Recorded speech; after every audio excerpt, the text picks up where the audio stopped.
الشيطان الرجيم دو سيمور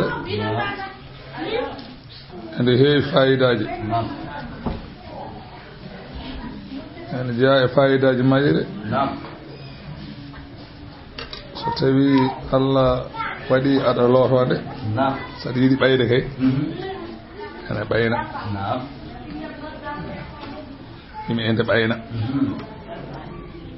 so tawi hakkunde aya fo a lombi ɗon sujino ene ɓayna ɓayra mawde kay wona seeɗa yiɗɓe ɓayde ɓe nde nafana kay nde waɗi fayida kay kayre wiyete jombajo ɓurano kayre woni sababu jippade nde Allah wi usjudu lirrahmani tujjane Allah qala kuffaru makkata marrahmanu farrahmanu fa ankaruhu be jeddi be bi rahmanu ala wa qalu la na'rifu arrahmana illa rahmana al-yamamati min alamu min gandini wi rahman so wana rahmanu al-yamamati onon ko musaylamatul kazzabi te non Allah wi be bi be ganda rahmanu mi halan ma hol yo bismillahir rahmanir rahim fabi jiɗi noon o yuko capantate go fabi wona simoore capantate go fabi wona simoore bismillahi ko inde Allah arrahmani ko inde Allah arrahimi ko inde Allah arrahmanu so ganda Allah arrahmanu wiyete rahmanu allama alqur'ana mo ganduɗa so welama andina qur'ana belaɗo so welama jangina qur'ana on wiyete rahman bimim allama gandinowo mo wela alqur'ana qur'ana on wiyete rahman gandinowo mo wela arrahman ko wiyete rahman woni arrahman allama man sha alqur'ana gandinowo mo wela qur'ana o wiyete rahman khalaqal insana o tagi neddo allamahu o jangini neddo o albayana kalgol o wi ash-shamsu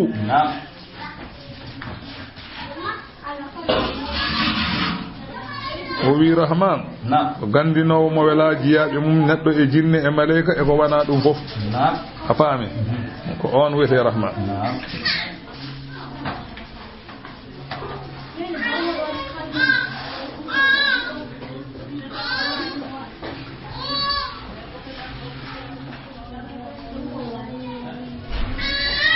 ash-shamsu o wi nange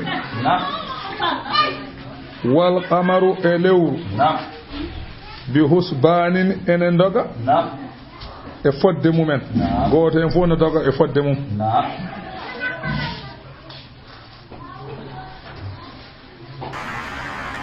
o wi abrahama rasulu sallallahu alayhi wa sallam jabir habri hadith o wi rasulu janganino min arrahmanu ha gas mo huccite amen o wi mali arakum sukutan o wi mi yi ono ɗon deƴƴi lil jinni kanu ahsana minkum o wi jinneji ɓuri moƴƴude moɗon raddan duttugol sabu ma qara'atu alayhim hadhihi al-ayata min marratin fa bi adrakum markaziban mi meeɗani jangude mabɓe oɗo aya e laawol mbimi fa bi ala rabbikum markaziban so wana ɓe jaabo nde o wi noon nde hefereɓe mbi innama yu'allimuhu basharun ndi ko neɗɗo jangini nelaɗo Allah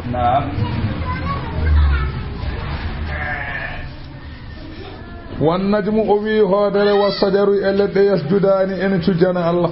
والسماء أسمان ورفعها أبمتي أسمان ووضع أولني الميزان كويت بيس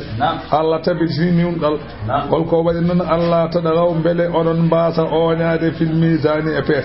الذي وأقيم الوزن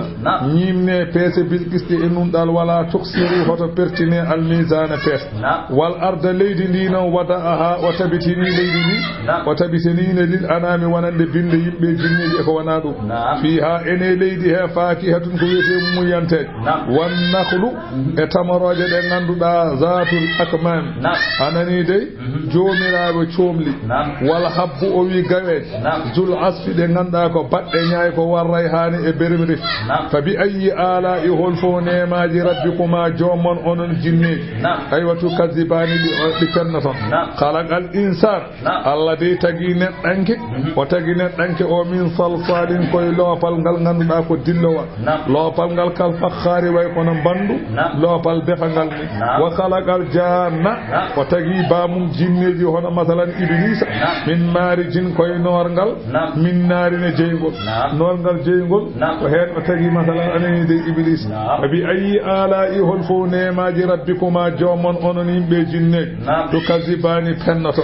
Allah wi rabbul mashriqayn kanko woni jeyɗo funnangeji ɗiɗi funnange dabbude e funnange ceeɗu anani de wa rabbul maghribayn kanko jeyi fu hirnangeji ɗiɗi hirnange dabbude e hirnange ceeɗu fa bi ayi ala i hol fo nemaji rabbikuma jomon onon yimɓe jinneji to kazibani pennoto marajal baharayni kanko woni nelduɗo maaje ɗiɗi kanko woni dendinɗo maaje ɗiɗi maayo masalan welgo e han yal taqiyani eɗi kawra e tawde wotere baynahuma ene hakkude majje noon barzakun ko wiyete masalan baras e hattan Allah la yabghiyani ɗi bewodirta hay woto hen jillodirta e wongo ngon fa bi ayyi ala i hol fo nemaji rabbikuma jommon onon yimɓe jineji to kadibani pennoto yukhraju minhuma ene yaltine e majje kanje maaje ɗiɗi ɗe pop walla won hen woto tan yaltinte allu'lu ko wiyete kanŋe lu'lu woni ko geccan woni hay ma men goɗɗo kanŋen hen wal marjanu e kanŋen wiya marjan fa bi ayyi ala i hol fo nemaji rabbikuma jommon onon yimɓe jinneji to kadibani pennoto wala hul jawari ko Allah tan wodani laade al munsaatu ɗe ganduɗa ko puɗɗade fil bahri e maayo sa yi laade ɗe mawnugol men kal a'la min bayi kono kaaƴe mawɗe e ɓamtagol fa bi ayyi ala i hol fo nemaji rabbikuma jommon onon yimɓe jinneji to kadibani pennoto kullu man alayha kala ko woni leydi e mumante won fanin koko halkoto ko yabqa heddo tan wasa halkade a wajhu rabbika yeso jomi zul jalali jom masalan mangu wal ikrami e teddugal wonande julɗo teddinowo julɗo o mo ganduɗa ko kattanɗo ma ala ko ronki o heddo on goto ko heddi fof ko wana kanko maya ala a faati woni fa bi ayyi ala i hol fo nemaji rabbikuma jommon onon yimɓe jinneji to kazibani pennoto yas'aluhu ene ñaagomo kanko Allah man fi samawati ben wonɓe asamanuji wal ardi ko wone leydi fof ene ñaago ene kato jini nguura ene ñaago alal ibadati wal rizqi wal maghfirati wa ghayri zalik ko wone leydi ko ene ñaago ko ñaami e ko yari e kafragal ko woni dow malaikaji kañumen kadi ne ñaago anani de قال ابن عباس أهل السماوات يسألون المغفرة ملائكة غوندي أسمان نياغوتو كو كفرانغال ولا يسألون الرزق دي ونو دي نيامتا دي نياغوتا كو أرزق وأهل الأرض يسألونهما جميعا وندي ليدي نون ان نياغو كفرانغال ان نياغو كو ويتي نيام وقال ابن جرير وركو غوتو ويتي تسأله الملائكة الرزق وي ملائكة دي نياغو الله أرزق كون دي نياغانتو كو لأهل الأرض دي نياغونو يمبه فسؤال خير الدنيا والآخرة صادر من كل من أهل السماوات أو أهل الأرض وي نياغادي مجر أدنى إلى آخرة أن جولا إكالا وان بليدي أن جولا إكالا وان بأسمان وفي الحديث إن من الملائكة ملكا أيوة له 4 أوجه ملائكة غوت أن جوجي جيسني وجه كوجه الإنسان يسو وات ويكون يسو نتنك يسأل الله تعالى الرزق أن نياغو الله أرزق أن نياغو لبني آدم ووجه كوجه الأسد yeso wongo way kono yeso barodi yasalullah ta'ala rizqa lisibai en nyaagono Allah arziki wonande ngati wa wajhun ka wajhi sawr en hen kadi masalan yeso mum ko wayre yeso ngari ni yasalullah ta'ala rizqa lil bahaim en nyaago Allah anan je wonande mumante won malaika o do jigi yeso way ko yeso tutal ni yasalullah ta'ala rizqa lil dayri kala ko diwata en nyaagono dum Allah fi odon malaika nanay asamaati wani yasaluhu ene ñaago Allah man fi samawati ben wonbe asamanuji wal ardi e malaika e leydi yimbe wonbe leydi fa bi ayyi ala i hol fo nemaji rabbikuma onon joomon onon yimɓe jinneji to kasibani ɗi pennoto na faami nani ɗum woni noon anani eyyo kulla yawmin kala nyalawma yo nyalawma kala waktu yo waktu huwa kanko Allah fi sha'nin umay alhali mo wonemu ay amru yadhharuhu ala waqti ma qaddarahu omo ana alhali mo fenninta dum e ko hawre hoddi makko azal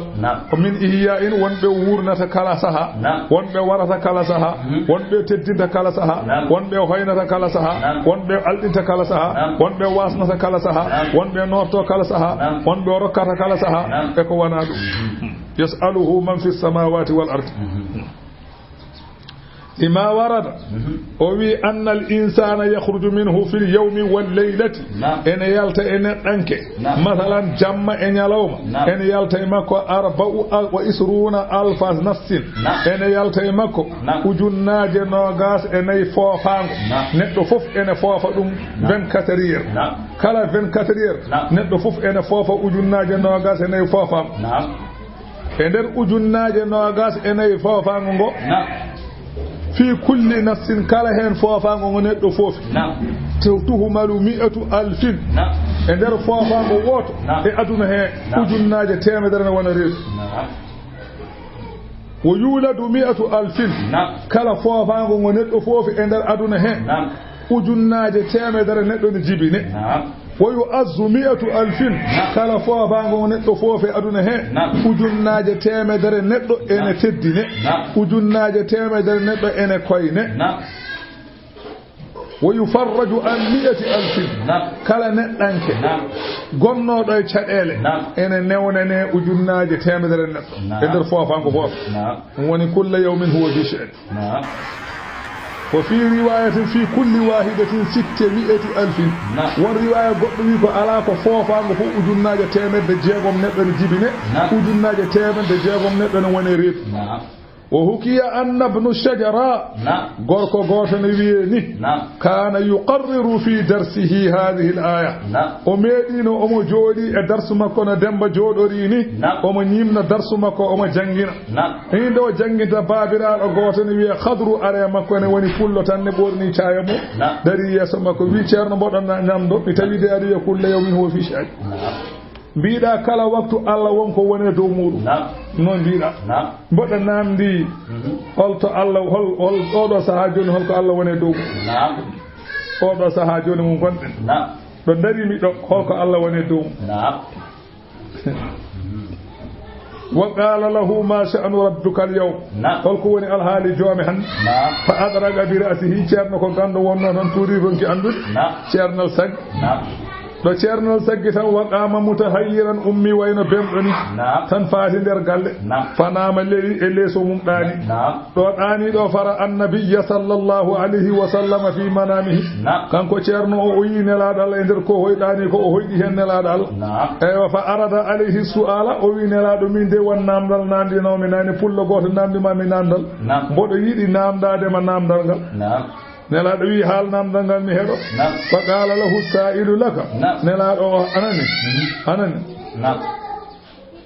nelaado wi so tawi o artema haji gongol o namditi mamam o nelaado wi as-sa'ilu laka al-khadru wana pullo ko beetedo khadru ko on arno e ma aywa fa in ataka so tawi o artema wa sa'alaka wa namditi mamam fa qul lahu su'ulun yubdiha wa la yabtadiha so arema e ngol biyam won alhaliji di ganduda Allah ene fennina wana ene fudda Allah ko wadanno fo wadi gasi Allah hade mum tagga tagore ne kala ko kewanno e adunta ko gas hankati jaffal qalam dañannodo ko gila len dañi basannodo ko den basi juddo balde ko non juuti balde naato jeygo ko den naato aljanna ko nen ko gas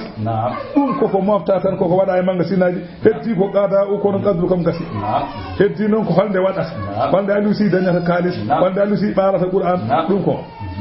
kono non ko taka baari e gini وسؤول يبديها ولا يبتديها ko huuleji di ganda Allah ene fennina dumen wana ene fudda dumen ala wana ko fuddata ala ko fenninta ko puddunodo o gasi o wadat nelaɗo wi so tawi arti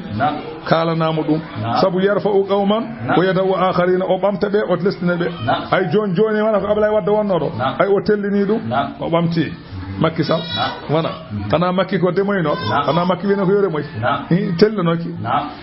tellinoma de telli joni kadi o ɓamti ɗum o tellino e ko noon Allah waɗata andi almami Malik radiyallahu ta'ala anhu o meeɗinoɗo juma Madinatul Munawwara ko cukalel omo jooɗe nder juma he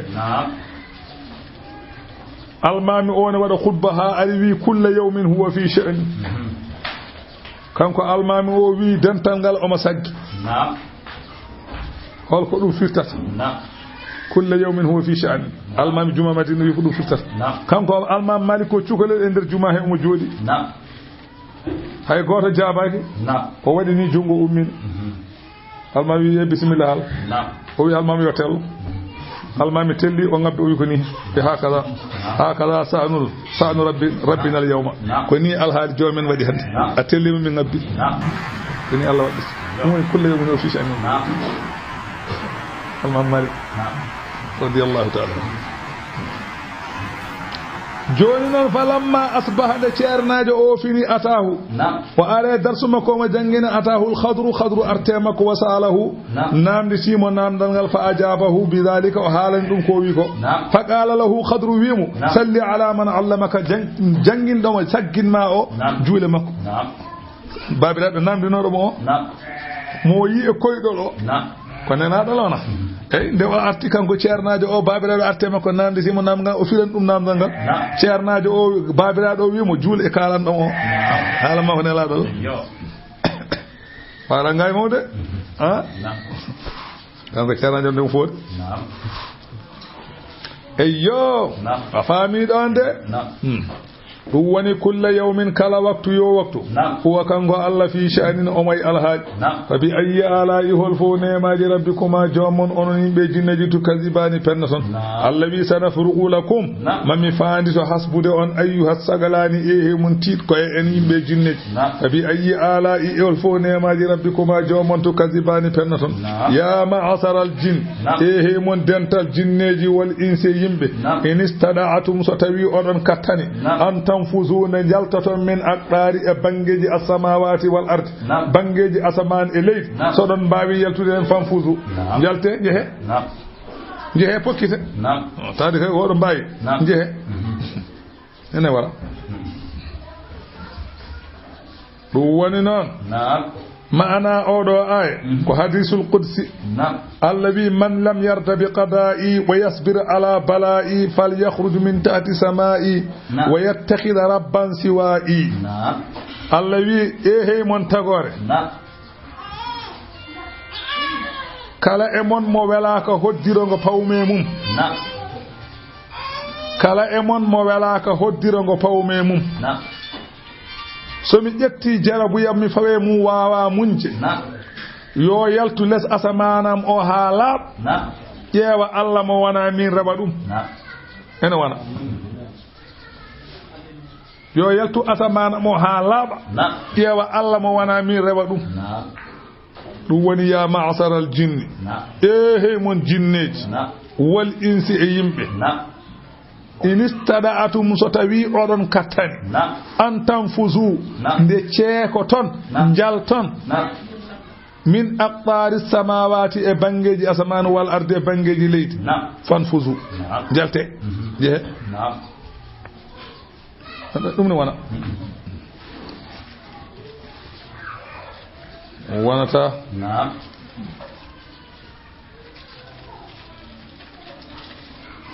wiyama ɗum ɗon ko ñande yawmal qiyamati so tawi darga darima Allah yamira malaikaji asaman oɗo aduna o tello filto yimɓe ɓe asaman ɗimmijo o tello pilto yimɓe ɓe tataɓijo tello pilto yimɓe nayiɓijo tello pilto yimɓe joyiɓijo tello pilto yimɓe jeegoɓijo tello pilto yimɓe jeeɗiɓijo tello pilto yimɓe Allah wiye jehe doge jalte Allah wiye yimɓe jalte ƴeewa aɗa wawi yaltude malaikaji ne kittari ma bange o ban wawa wonde afami don de Allah wi la tanfuzuna on jaltata illa bi sultanin so wana wonde dole non ngala fabi ayi ala ihol fo nemaji rabbikuma jomon on yimbe jinneji to kazibani pennaton yursalu alaykuma en nelde e modon onon yimbe jinneji suwazun ko wiete oju min narine jeygol wonu hasun e cuurki fono fala tan tasirani on bawa hadde dum ala e mon bawda hadde dum bal yasuqukum ila al mahshar jeygol go soggadon ha jettuna yeso Allah fabi ayi ala ihol fo nemaji rabbikuma jomon to kazibani pennaton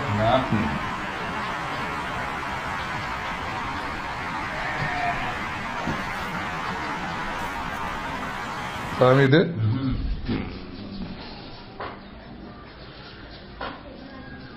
fa idan shaqqati as-samaa'u satawi asman odo sekima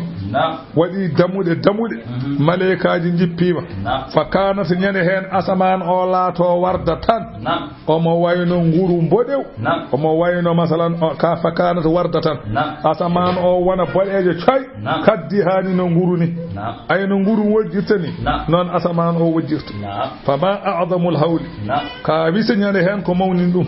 dido kul huli fa bi ayyi ala'i hulfu nemaji rabbikuma onon jommon onon yimbe jinneji to kazibani pennato fa yawma idin nyane hen la yusalu an zanbihi namde taake bakkar mum insun neddanke wala jannun wana jinne hay goto namde taake anani de Allah wi dum wa yasaluna an waqtin akhara ko waqtu goddo sabu Allah wi fa rabbika lanas'alannahum ajma'in wana hay kono don kam namde taake fa bi ayyi ala'i hulfu nemaji rabbikuma jommon onon yimbe jinneji to kazibani pennaton yu'raful mujrimuna nyane hen bandi jidi enen gandire bi simahum e made jumen sayi jesene bawlina bi korum gitene ngoni korode fa yu'khadhu o wi nange binnawasi masalan e cin sinji wal aqdami e pele fa bi ayyi ala'i hulfu nemaji rabbikuma jommon onon yimbe jinneji to kazibani pennaton Allah wiyabe e demgal malek so be beddama jeygol Allah wiyabe hazihi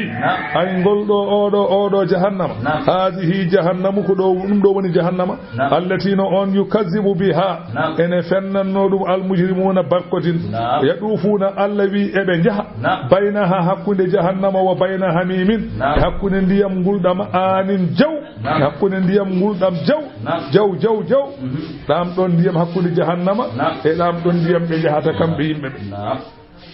allawi fa bi ayyi ala'i hulfuna maji rabbikuma jomon ono yimbe jinneji to kazibani pennaton allawi nyade hen woni man khafa ene wodani on kulnodo maqama rabbihi darurgal jomu yawmal qiyamati woppi gol ene jogi jannatani gese didi fa bi ayyi ala'i hulfuna maji rabbikuma jomon to kazibani pennaton ono yimbe jinneji ha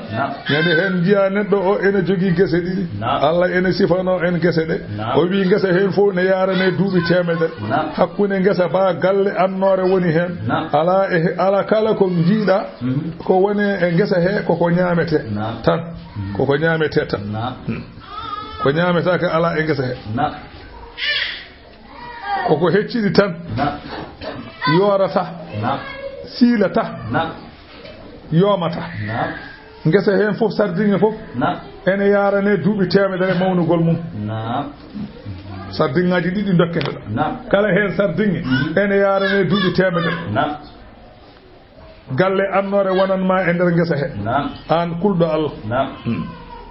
Allah wi fa bi ayyi ala'i hulfu nemaji rabbikuma jommon to kazibani pennaton onon yimbe jinne Allah wi zawata afnanin o wi sardingaji di ledde de ko joomiraaje masalan cete fa bi ayyi ala'i hulfu nemaji rabbikuma jommon to kazibani pennaton fihima ene der sardingaji he aynani cewle didi tajriyani de ene dog fa bi ayyi ala'i hulfu nemaji rabbikuma jommon onon yimbe jinneji to kazibani pennato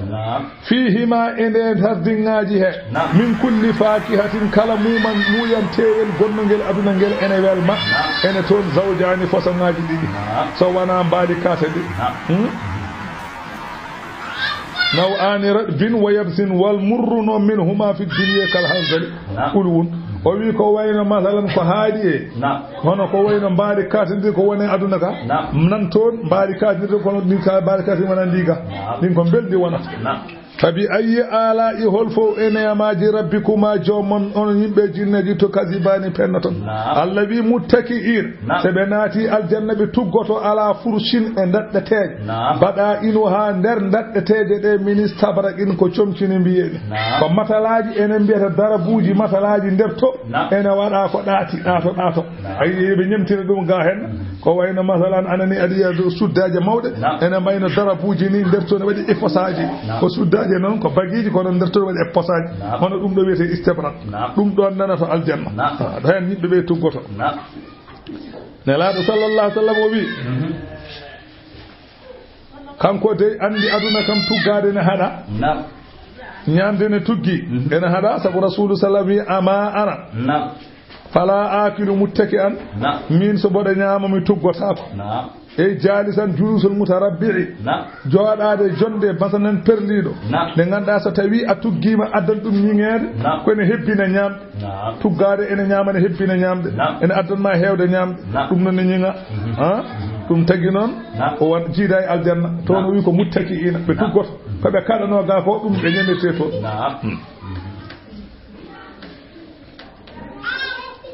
wa jana teɓanteeri aljannatayni gese ɗiɗi ɗe fof danin koko malli sa jooɗima heɓat sa darima heɓat sa lelima heɓat aljanna jiida e aduna aljanna leɗɗe mum o wi lekkiki ɓallete an jiyaɗo Allah o so tawi aɗa jooɗi aɗa heɓa sa lelima sawdo hunuko ma keɓa sa darima sawdo hunuko ma keɓa Allah jaɓata mbaɗani nen tampa kala ɗo caw kala ɗo no daruɗa ko noon ñamde nde tawdortoma sa dari sawdo ma tan a ngappat tan sa jooɗi sawdete ngappat tan sa leli a ngappat tan wonano enen ga sa itti masalan ani mongore ɓallinde leydi nde wonde ne woɗɗa wona ma mbatta wadde siisu ɗum ɗo escalier ngabba e ɗum aljanna wona noon sa itti nde tan wonde nde arta ɗon kalas muɗum wa janal jannatayn danin fabi ayi ala'i holfone maji rabbikuma jommon onon yimɓe jinneji to kasibani pennoton fihinna ene sardinŋaji ɗi ɗasiratu ɗarfi ɓe ganduɗa ko dumbaɓe darɗe rewɓe wonɓe nder aljanna ɓe ɓeɗon masalan jiyata hay gorko goɗɗo hay goto jiyata ko worɓe men tan jiyata ala gorko wawi yoddeɓe haɓe nofa ɗum ɓe goppa worɓe mabɓe ɓe jiyata kamɓe worɓe woɗ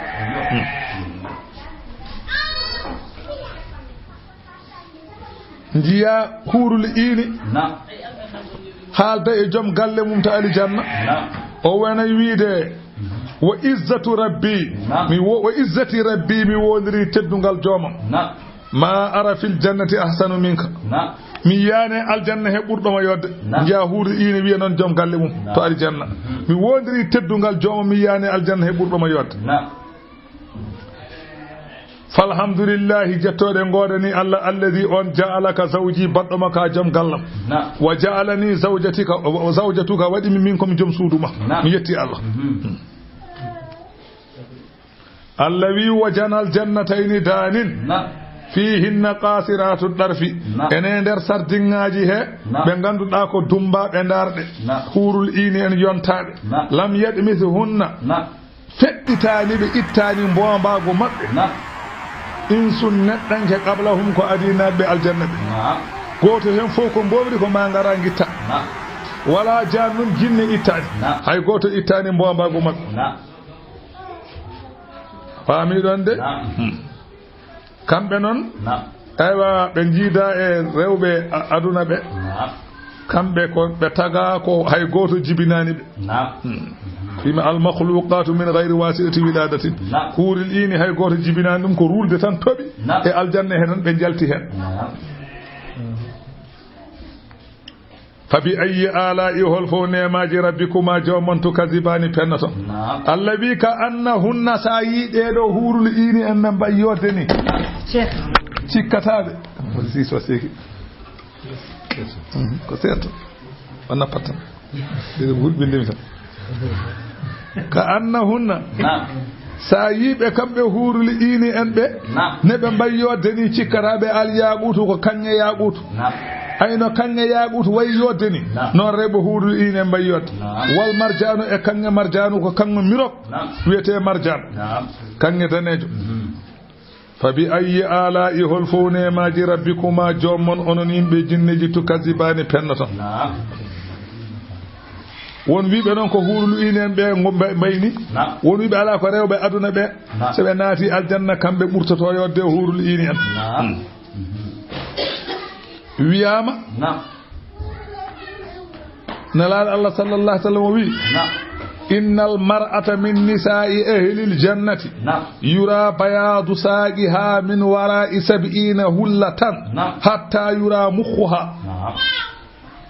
o wi rewɓe naatɓe awarabu huurul ini en to aljanna o wi so tawi joomum haddima 70 wudere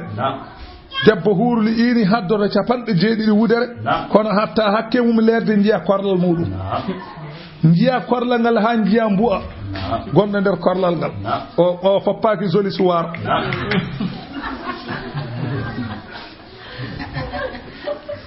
hal jaza'u wanani jobdi al ihsani ɗoftade Allah illa al ihsanu so wana nema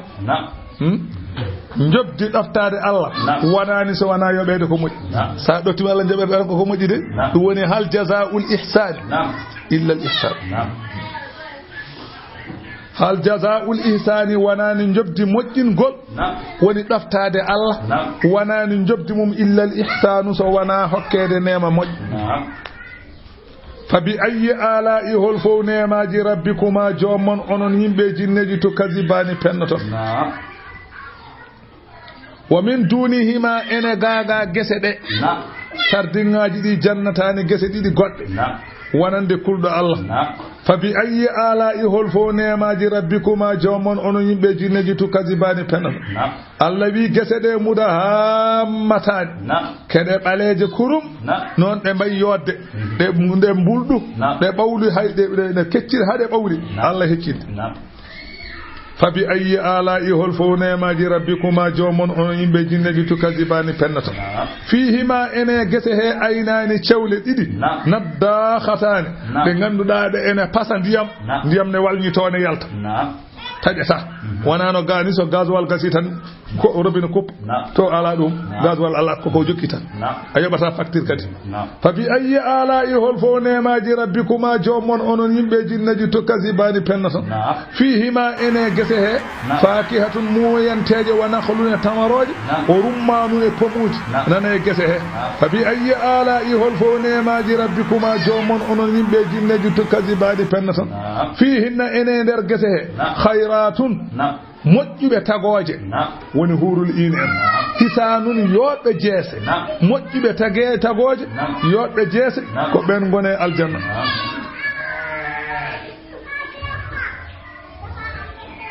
fabi ayyi ala'i hol fof nemaji rabbikuma jommon onon yimɓe jinneji to kazibani ɗi pennoto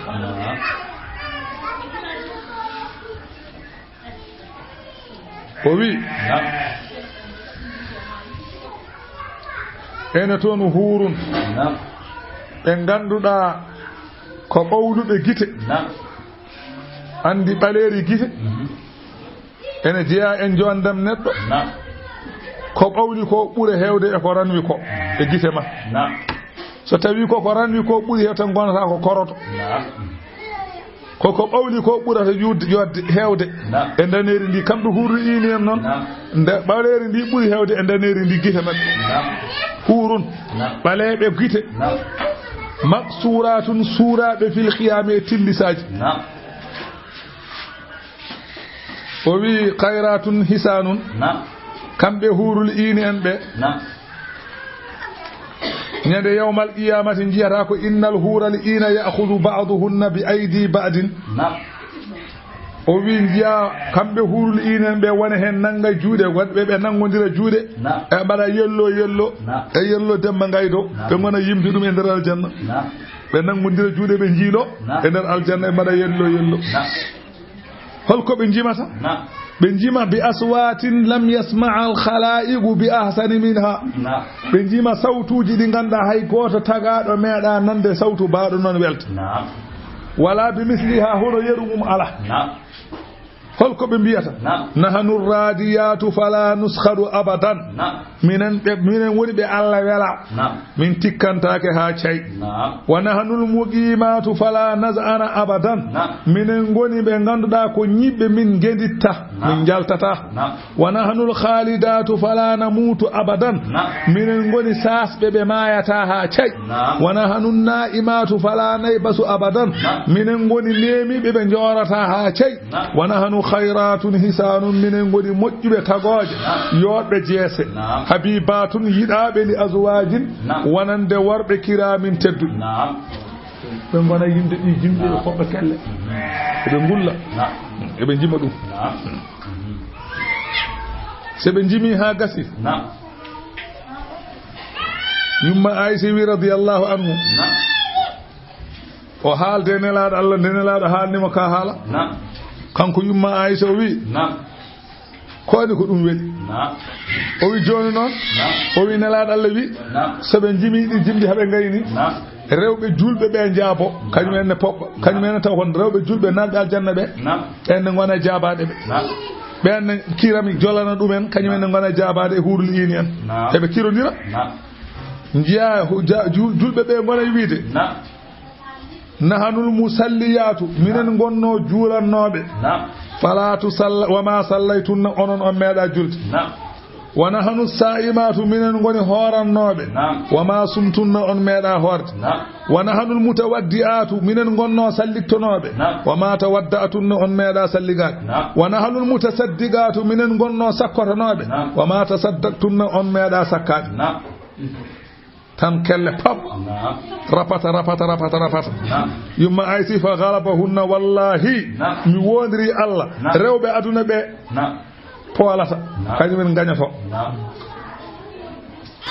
waqtulifa hal uril ini aksaru hasanan wa abaha jamalan aw nisa'u dunya ene luura mbele hurul ini en ɓuri ngarɗude ɓuri yodde walla ko rewɓe aduna ɓurata ngarɗude ɓurata yodde e rewɓe hurul ini en kono wassahi wa anna nisa ad-dunya yakunna afdalu min al-hurul ini bi 70,000 di'fi o wi rewɓe aduna ɓe ɓurata ɓe yodde ujunnaji capanɗe jeeɗiɗi degré jondam ayno hurul ini ɓe ba yodde ni rewɓe aduna ɓe ɓurata ɓe yodde taɓa fur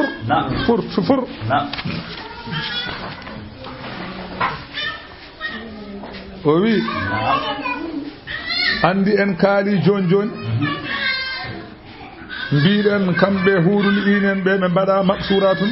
fil qiyami keɓe waɗaɓe tillisaji Ibnu Abbas wi tillise hen foof ko kiloji 3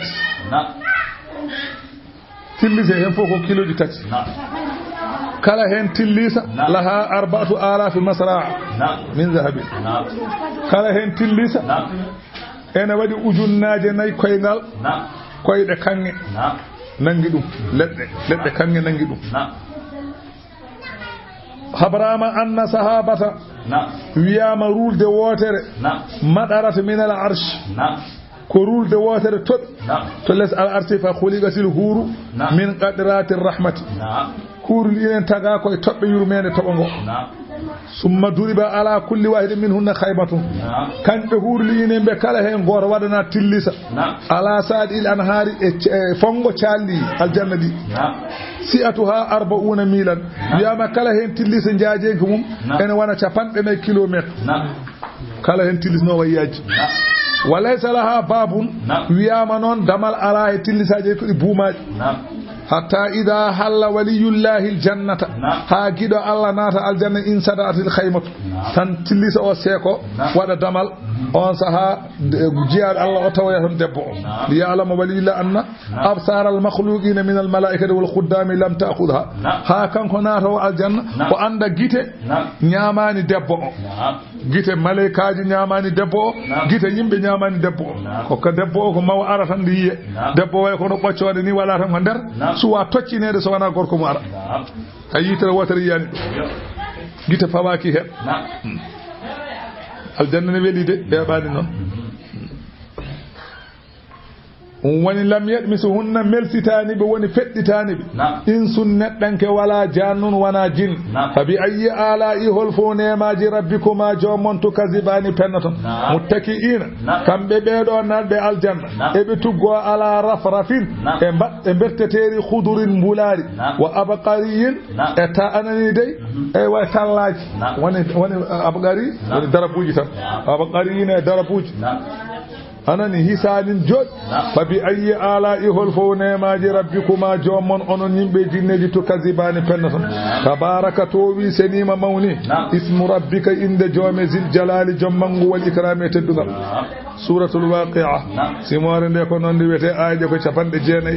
aya qala masruq korko wiyete non o wi man arada an ya'lama naba al awwalina wal akhirin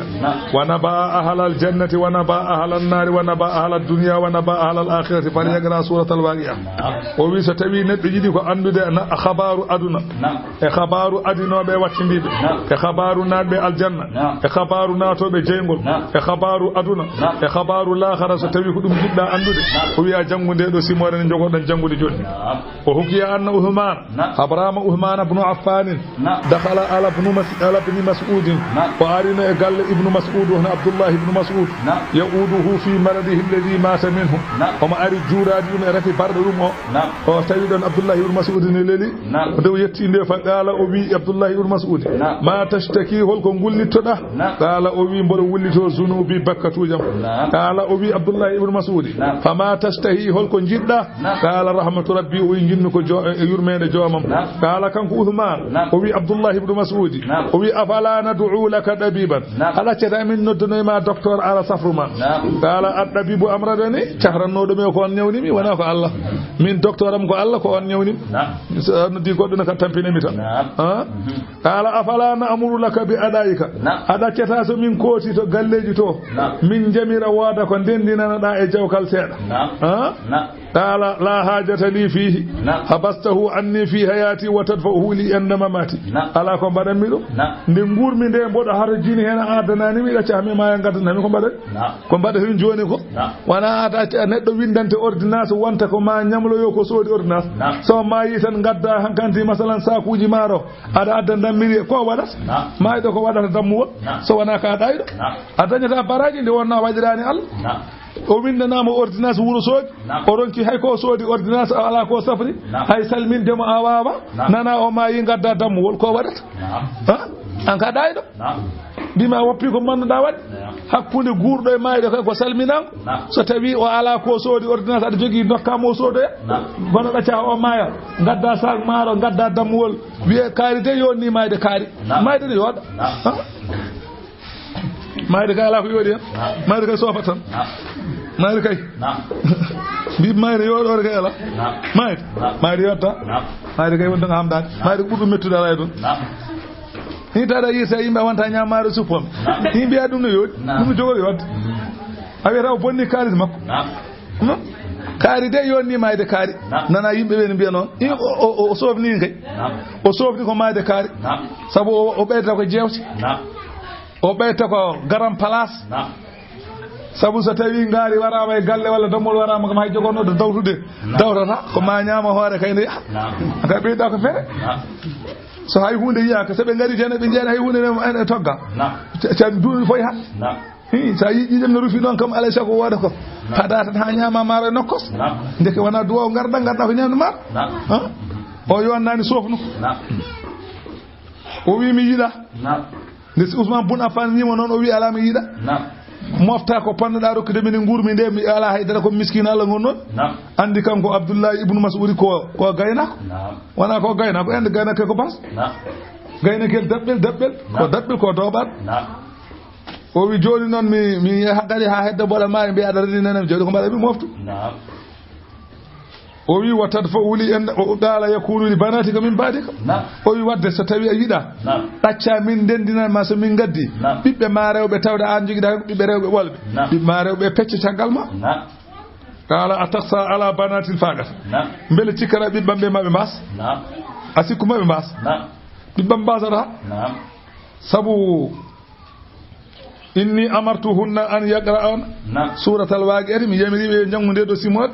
fi kulli laylatin kala jamma sabu fa inni sami'tu rasulallahi sallallahu alaihi wasallam yaqulu minani no nelaado Allah ne wiyanno man qara'a suratal waqi'ati kulli laylatin lam tusibu fagatun abadan nelaado Allah wi kala jangudo de do simore jamma fo a hebata basal a wasata de pinda fo dañu ko ñamda an kas jammaade tan won haajo ma so wana jangude sa gayni ndeeja so weeti tan hay to temidi kam ma he posma won daña ko badda dépasse oto waji hay huude dum tan woni banque ma madama barda kade ama yaaj a dañat tan nelaado la wi firtota ko ene firto wadde mbade dum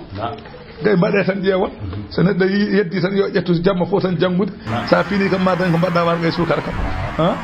han kam haade ka sanda ko don jarata so tawi e benni don kadi batta dañde dépasse kam pinda fof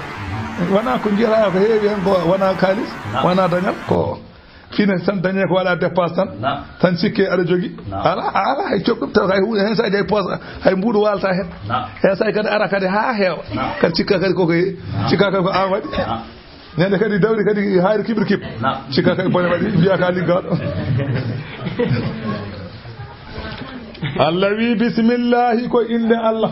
arrahmani ko inde Allah arrahimi ko inde Allah allawi idha waqa'atil waqi'atu so tawi darga darima laysa li waqa'atiha kadhibatun ala e daragol darga pennugol fittan ala fa yananede tan darga so darima wana gonga ala so darga darima kay wana gonga ala nyande kabe kalina radio mbi manda ko sappo e didi janvier manda ko sappo e janvier darga ne daro benni de elle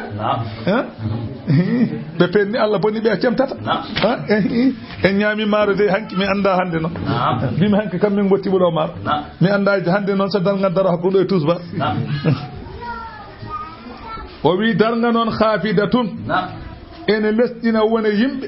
rafi'atun ene amta wona yimbe darga ne lesdina ne amta naddo jeygol kay ko lesdina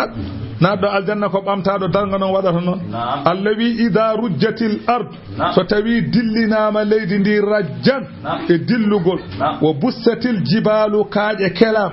bassan e kelgol fakanat latima haba an kaaje de eden goni pundi mum bassandi ganduda ko carin allawi nyande hen wo kuntum ngonon yawmal qiyamati azwajan fasangaji salasatan tati allawi fa ashabul maymanat yimbe rewbe bange nyaamobe rewbe laawol nyaamulbe ben ngoni hebirobe kayitaji men jungo nyaamo be ma ashabul maymanati ala ko buri mawnude e mojjere wanande joomiraabe jungo nyaamo en mojjere mabbe ko nadde aljanna wa ashabul mash'amati joomiraabe jungo nano hebirbe kayitaji men jungo nano be ma ashabul mash'amati ka wise ko hoyni be do joomiraabe jungo nano sabu ko nar gol jeygol wasabiuna dadde e mojjere be annababe ben as-sabiquna ben ko dadde ala be potata allawi ulaika ben al-muqarrabuna ben ngoni mallinabe Allah sabiquna en ben nata aljanna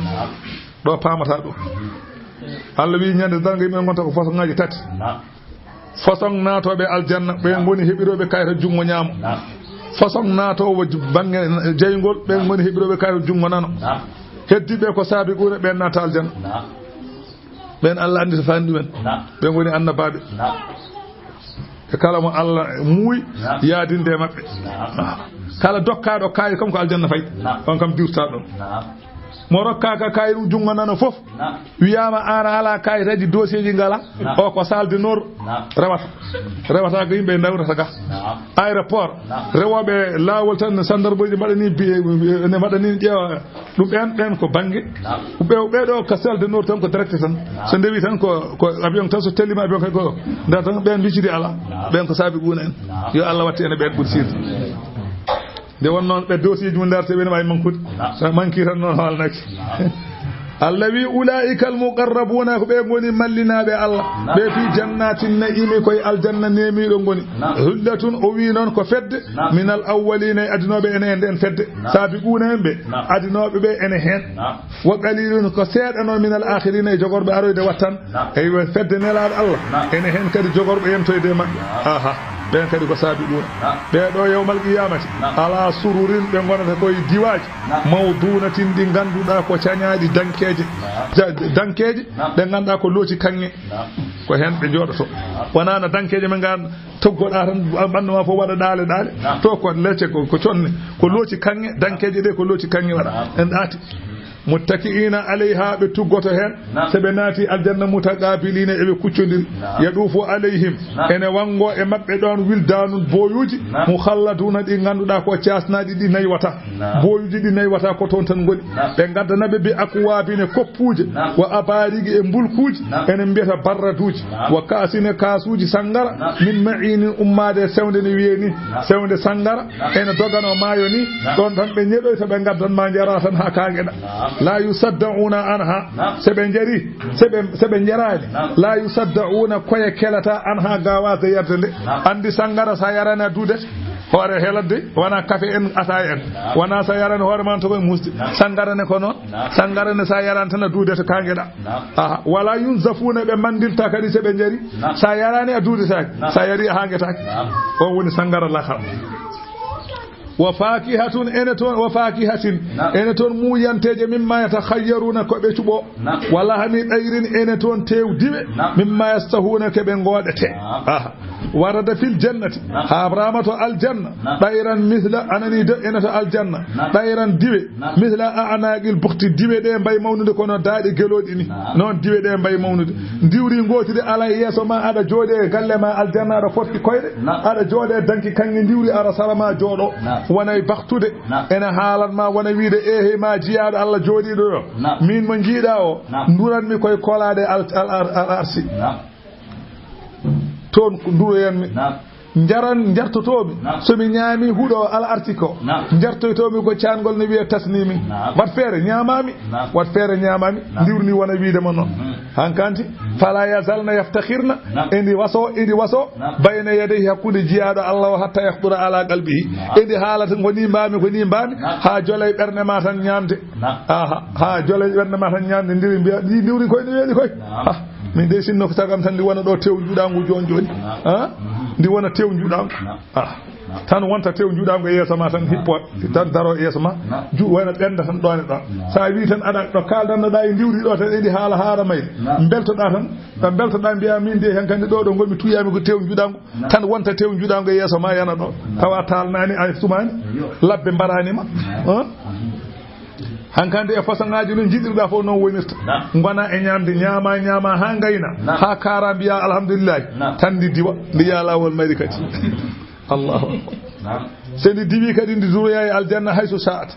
kala ɗo ndi yiɗi ndi duroya faqala Umar ya rasulallah sayyidina Umar wi nelaɗo Allah innaha lana imatun ndi ndiwri ni weli de qala akiluha an amumina nelaɗo Allah wi ñamɗo o ɓuri nemade kayri endi nemi kono ñamɗo o ɓuri nemade wa qala ibnu abbas wi yahduru ala qalbihi lahmu ɗayri fa yasiru bayna yadayhi ala ma yastahi so tawi ko to pooli jiɗɗa ko pooli wontata so tawi ko tew masalan ani de daddo jiɗɗa ko daddo wontata so tawi ko tew masalan ani de anani puppuwal jiɗɗa ko jiɗɗa fof ko ɗum wontata tew ko jiɗɗa fof ko gertagal ko jiɗɗa fof ɗum tan wontata ñama ha gayna tan ya lawol mum kadi ɗum woni noon aw yaqa ala safari yana e pala tan fa yakulu min ha jiyaɗo Allah ñama hen ma yastahi ko yiɗi ha gasa summa yeɗiwi kadi diwa allahu akbar ɗum woni wala hami ɗayrin min ma yastahura o wi wa hurun ene woodani ɓe toon kadi rewɓe ɓe ganduɗa ko ɓaleeɓi ñaman mbooji ini en rewɓe ɓe jonda mumen ka amsali lu'li il makununi way kono yeruji kange coomaɗo Allah wi ɗum ɗo jaza'an ko jobdi bima kanu sabu ko ɓe ngol laatino ya'maluna ɓe gollata aduna ɗum ɗo ko Allah yoɓata ɓe ɗum toon o wi kange mo nange yiyani kange mo jungo memani kange mo hendu memani ruwiya habarama yasda unurun fil jannati fa yaqulu ma hadha o wi yimɓe jooɗoto aljanna tan so yimɓe jooɗima aljanna tan huunde waɗa ɗelen tan aljanna o fof leera wayno majjini tan wonɓe aljannaji kula ijam ko ɗum woni o leer koyno ɓurti koye on saha seɓe mbi noon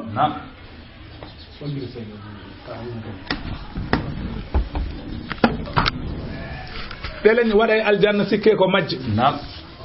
ɓe mbiya ko ɗum woni fayuqalu malaikaji mbiyaɓe ala ɗum ɗo wona majje ko sahru hawra in dahikat fi waji zawjiha hurul ini ene wonde joom galle mum tan jeli ɗum woni ɗelen mo jiiɗono oɗo ɗelen jalani joom galle mum o ɗelen ko ɗum ɗon firti sahru hawra in ko yelde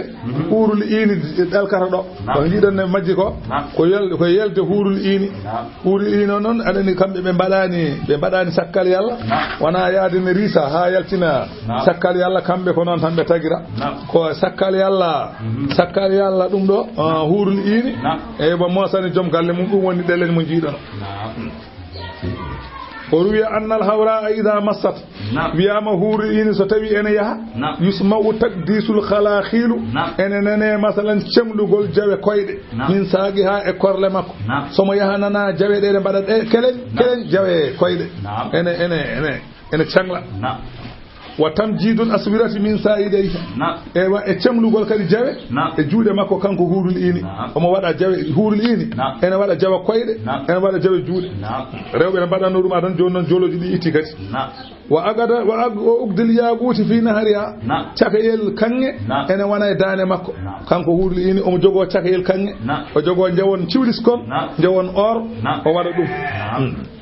o fiiri ilayha na alani zahabin koyɗe makko ɗe ko paɗe kanŋe ngoni hen shiraku ha min lu'lin ewa kin hini paɗe ɗe ewa ko kanŋe lu'lu ewa yasihani bitasbihi no somo yaha noon somo yaɓɓa nana koyɗe ɗe mbiya subhanallah paɗe mbiya subhanallah somo yaɓɓa mo yaɓɓa kanko hurli fof de rewɓe men ɓe paɗɗi allawi la yasma'una benanata fiha do aljanna lagwan halan banka wala ta'siman wana ko ne adda bakkar illa qilan benanata ton so wana kongol salaman dum tan sanati aljanna nanata kisal anani wa ashabul yamin jomirabe jungo nyama en ma ashabul yamin ka wise mojjere ko Allah mojjani jomirabe jungo nyama en sabu ben don fi sidrin be gonata koy lekki ki ganduda ko jaabi makhdudin dartiki ala giye wadal hine pinde je mamdudin de ganduda ko pawtondiraade o zilline bubri mamdudin dumidi wa ma ina ndiyam maskubin dam ganduda ene doga e duumade wa fakihatin kathiratin e muyanteje kewde de ganda Allah maqdu'atin de ngala tajgol zamanu ene wodi wala mamnu'atin wana kadetede sa addani kalis ala andi Dakar ne heewi orange de ene heewi pomuji de kono sa wadani kade yobata aljanna non wana non pomuji di ka a nyamata a yobata kadi ala kadi ceedu ari siili ala dabbude ari siili kanyum siilata tan andi lama kanyum do yehi fof addal lamagu tan fullo goto ari na nelaado Allah sallallahu alaihi wasallam o wi min minani Allah ne haala lekki kamni ke der dawdana de o wi nana aljanna min cikkana aljanna wontan tan ko wi o holki lekki o wi jaabi de kam so tawi ne do memi dum hewani yaarude no yidirini o wi bela anana ko haali ko wonani ko fi sidrin makhdudi jaabi ke ganda ko darti kay tan fino horma dum kay gar gañata o wi jaabi ki ene waɗi capanɗe jeeɗiɗi façon ñamde hay mbaadi gooti ala hen ko nande gondi nin walaysa samarul jannati bi khilafin besnoje aljanna ngala guri kañumen ala ka hono no besnoje aduna ni andi mongo ma kunca guri ni jande o kam oras ma ngita guri ni ko weli ko aljanna non ala dum aljanna ala guri fokko ko nyamete tan bimi kulluha ma'kulun wa masrubun wa masmumun manzurun ilayhi aljanna ko woni ton ko fokko ko nyamete koko yarete koko urnete koko darete aljanna ko sofi ala to allawi wa furushin ene ton daddateje marfu'atin de ganda bamta innanu minan ansha'nahunna min puddi hurul ini en insha'an e puddugol min puddi be tan be jibinaka fa ja'alnahunna min badi abakaran kebe bombe kala ne warbe mabbe ngarte mabbe tawar kebe bombe hayso joomu wonde mudum ne so yehi tan kadi arti wonta ko bomri allawi li anane uruban kebe yidobe ataraban widobe worbe men ataraban gidiraade aha dum don ko li ashabil yamin wonande joomiraabe jungo nyaamu aha min ko ben jeebi rewbe urul inen be ko naatobe aljanna jeey dum fa qala anani wiyama ummu salamata jom suudu nelaado Allah wi ummu salamata wanandino manela sallallahu alaihi wasallam be Allah wi min pudditibe ton puddugol o wi holben bere ko hurul inen walla o wi ala hunnal lawati ubidna fi dari dunya ajaidan samdan ramsan o wi ko rewɓe ɓe ngannduɗaa maynooɓe ga aduna ga taw ko nayeeɓe okkos ɓe ngannduɗaa leeɓi daneeji gite ɗe ngannduɗaa ko gumɗe tawa noon Allah waɗani ɓe ɓe naati aljanna Allah watta ɓe caggal nayu Allah watta ɓe kamɓe fof ko ɓe giƴiraaɓe anani watta ɓe duuɓi 33 han kadi ɓe bonta boombi kala nde worɓe maɓɓe ngarti ngareɓe ɓe tawa keɓe boombi nde yumma Aysa noon nani o wi kamɓe koɓe boombi tan ɓe gonata yumma Aysa wi ɗum de ne Moussa de nelaaɗo wima ko muusi ala lahara ko hay ko woni Moussa ni fof ɗum woni noon mustawiyatun fi sinni kamɓe fof poti duuɓi kala tagaɗo maayɗo naati aljanna sa neyejo gonnoɗa artata capantete tati sa cukalel gonnoɗa artata capantete tati go fof artata ɗon debbo e gorko fof ala goto fof daña darde baba adama capanɗe jeegom dira dow hay soko daɓɓel duugulel mbatteɗa ko jool jooleyal mbatteɗa ko fof artata toon tan so baɗon Maymun jiggele wona dabbe nawe ha arte ɗon capanɗe jeegom dira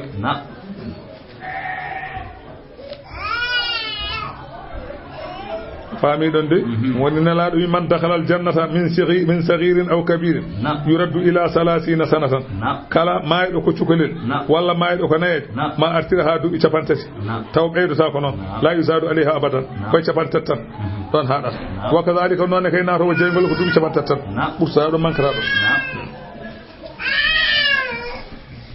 hay goto naddata e waare so wona annabi Moussa yawmal qiyamati annabi Moussa goto naddata e waare heddiɓe fof ko bahim guittete hay goto watta waare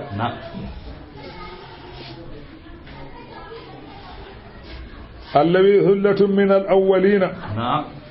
o wi naatoɓe aljanna ɓe noon ko fedde e adiɓe ɓe woni hen naatoɓe aljanna o sullatun e fedde min al akhirina e wattindiɓe woni hen kadi naatoɓe aljanna adiɓe ma wonnaɓe aljanna wattintoɓe ɓen kay ma naata aljanna ɓen ji wa ashabu shimali joomiraɓe jungo nano en ɓe ma ashabu kawite ko hoyni noon ashabu simali ma ashabu simali kawite ko hoyni joomiraɓe jungo nano sabu ɓen fi samumin koye hendu wulndu ene mbiyata mbooyi wa hamimin e ndiyam ngulɗam wa villine ɓuɓri min yahmumin ɓuɓri ɗi ganduɗa ko curki ɓalewi kurum la baridin ki ɓuuɓani wala karimin ki teddani welani darde te ɓuuɓani kadi andi curki kam itta nguli curki ɓuɓri mum ayani ɓuɓri so tawi curki so waɗi waɗa ɓuɓri on ndi ɓuɓri on ko nafata o wi naɓe jeygol koye ndin ɓuɓri gonata ndi teddani ndi ɓuuɓani woni cigarette tan ɗo woni yumum cigarette ta baridin wala karim ɓuuɓani welani cigarette ene ɓuuɓi ene uuri ene weli ene nafa la yusmin wala yugni min ju'i faynata ittata heege ɗum woni cigarette so wi ɓurana haalani cigarette tan semti ɓurana kay haali la yusmin wala yugni min ju'i ko faynata ittata heege ɗum kay ko dari ɗum woni cigarette faynata ittata heege sana aɗa jarriba tan ɗum kam cigarette tan walla won meeɗa ñamde cigarette haari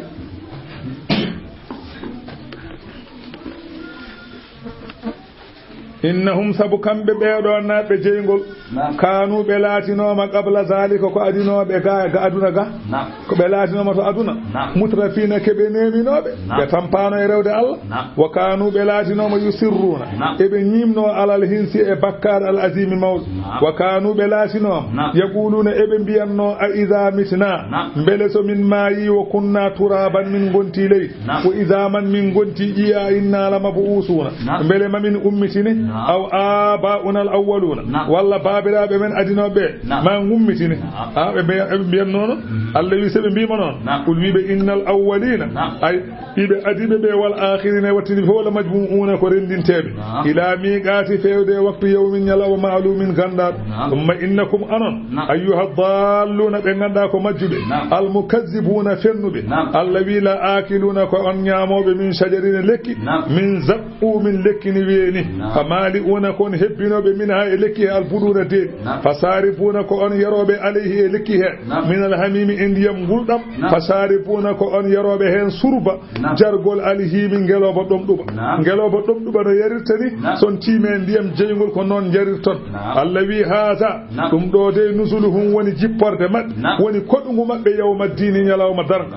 nahnu Allah wi minen khalaqnakum ñalawma yawmal qiyamati Allah wi min tagno on min wonnuno on falawla tusaddiquna ko haɗi gonɗinon ummital idil qadiru alal insani kay qadiru alal iadati kattanɗo fuɗɗude kay so wiyalama ruttude ne waɗi afara aytum kabre kam ma tumnuna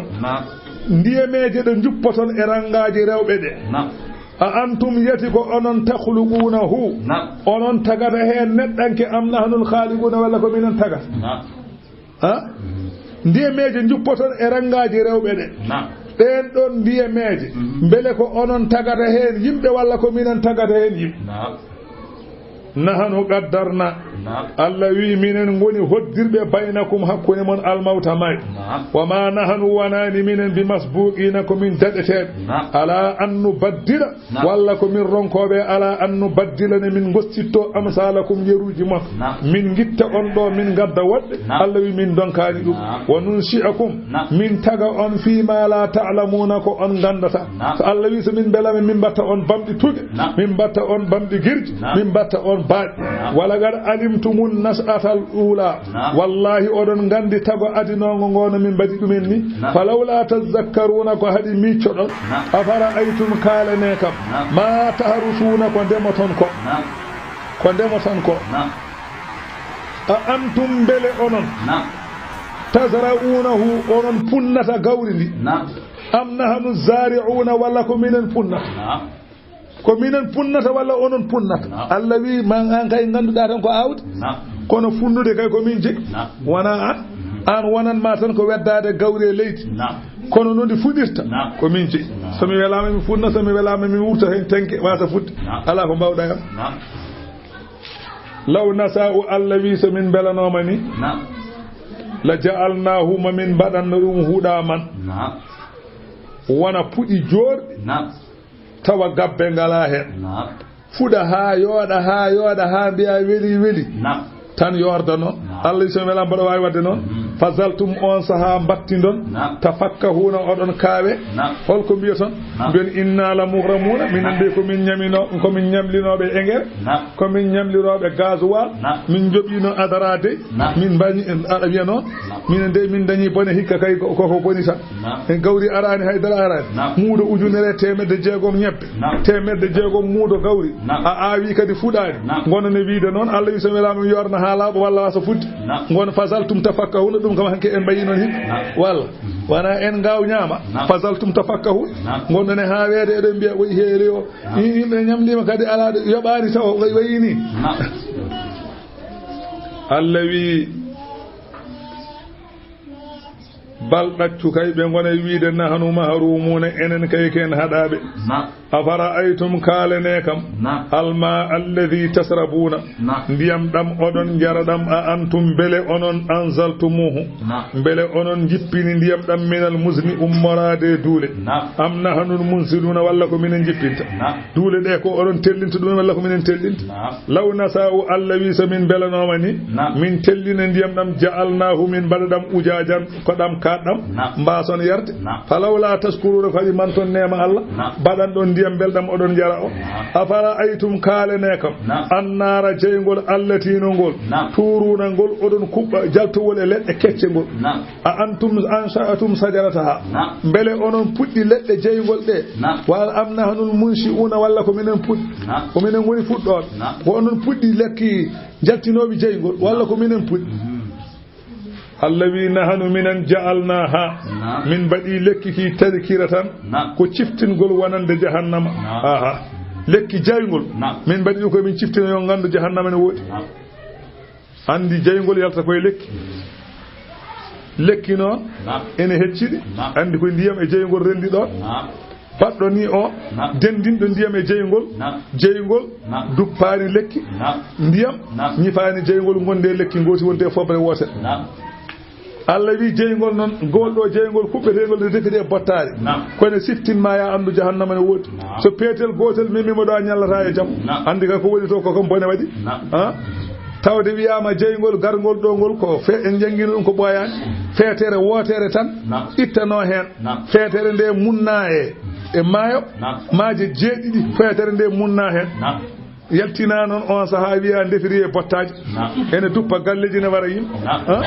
hi ko munna ko kay bone wadi jatto boode nyami leydi jatto fo fere mum bona wala Allah naw en tonde wa mata an dum don ko dakhmidgol lil mugwina wanande be ene danno ayani sado danno jetta almet mbada e der kalbe ma kaake ma danno dara hen imbe almet wana jeygol mbe ko hadi medo hangede to tuppa conki ma kono Allah hadi dum wana ande almet way hangede der kartabal to tuppa ton conki ma hala kono Allah wadani non Allah wi fasabbihi semmu bismi rabbika inde joome al azimi mawdo fala ugsimu Allah wi mi wodiri bima waagi in nujumi do koode jener mi wodiri yenirde koode so koode ni ene nyippoyo ene nutoya Allah wi mi wodiri dum wa innahu nde do wondore ne gondirmi anani de laqasa mun ko wondore azimun mawde law ta'lamuna so tawi odon gandi kay so don gandi ndedo wondore ko wondore mawde wa innahu odo qur'ana jangetedo e mon la qur'anun ko qur'ana karimun teddudum woni wondore le fi kitabin nana e windande makununin somade wada koy kamilu la yamassuhu memata kamilu illa al mudahharuna so wana labbinabe mon ganda gondo e tayre fo memata kamilu wana non sariya wi'anma sariya ma ka wanda na salligara mem Allah bi ko kanyum adi wiide non tanzilun qur'ana non ko jippina min rabbil alamin ko ummarade jeydo bindi afa bi hadha al hadith bele ko odo qur'ana antum onon mudihinuna koynoton pennon wa taj'aluna rizqakum badun arzige mon annakum onon tukazzibuna odon penna odon biya wadi en tobede ko hoodere manine feñño dum addi tobede odon pena falawla idha satawi won ko bawdon falawla idha balagatil hulquma wana biidon won ko bawdon falawla idha balagatir ruhu ko hadi nde ruhu neddo yetti al hulquma goddol neddo hankanti nana leli koreji mane tarima bene bifa bene bakhlisa bene qosa ruhu ari ha goddol ha be biidon won ko bawdon wa antum sewal haalu on saha onon koreji maydo o hiina izin on saha tanzuruna odon daramo odon puttinimo gite ala ko bawdon hen Allah wi wa nahnu aqrabu ilayhi nyare hen min buri ballade e makko e min ko e on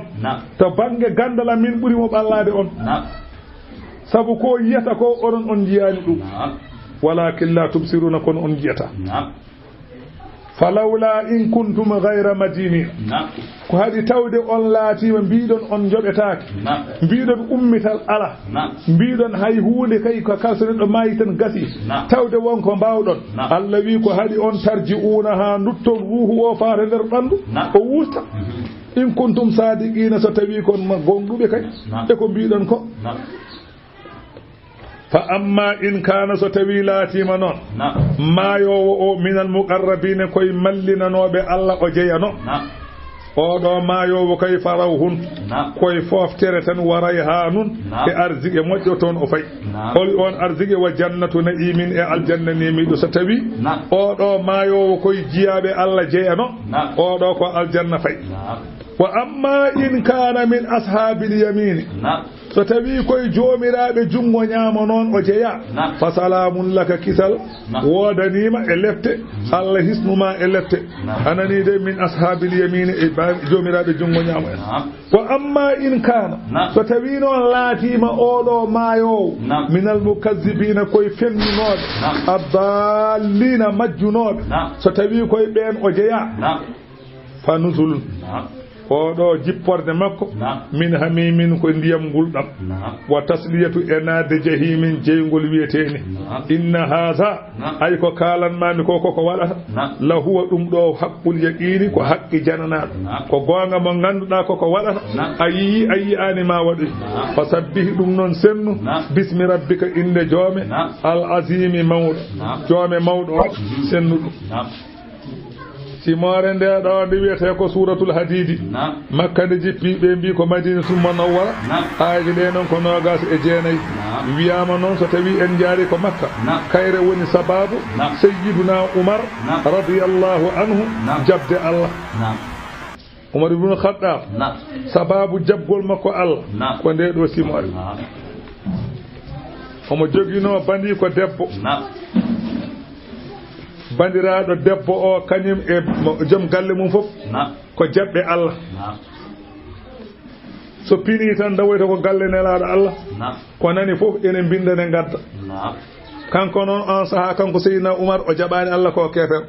ɓe cuutama noon on newonno ko ñaat waɗi saaha goto o tawi bandiraɗo debbo o ene jogui kayit o fii ɗum hoore heɗi waɗi ñalawma goto noon seɓe jangguino tan kanko bandiraɗo debbo o e joom galle makko seɓe janggi aya fof tan ɓe kewi ko moftude joni noon ɓe jeehi galle nelaɗo ɓe gaddi oɗo aya jogorɗen janggude o ɓe janggi ɗum ɓe jejjiti moftude ɓe goppi ɗon e dow tabal tan ɓe jeehi ɓe nani dille makko ɓe dogi ɓe goppi ɗon ɗe ɓe dogi ɓe goppi ɗon tan kanko no naati o tawi ɗon kayiɗo o jangi kayiɗo o tawi ne winda hen bismillahi rrahmani rrahimi bismillahi ko inde Allah arrahmani ko inde Allah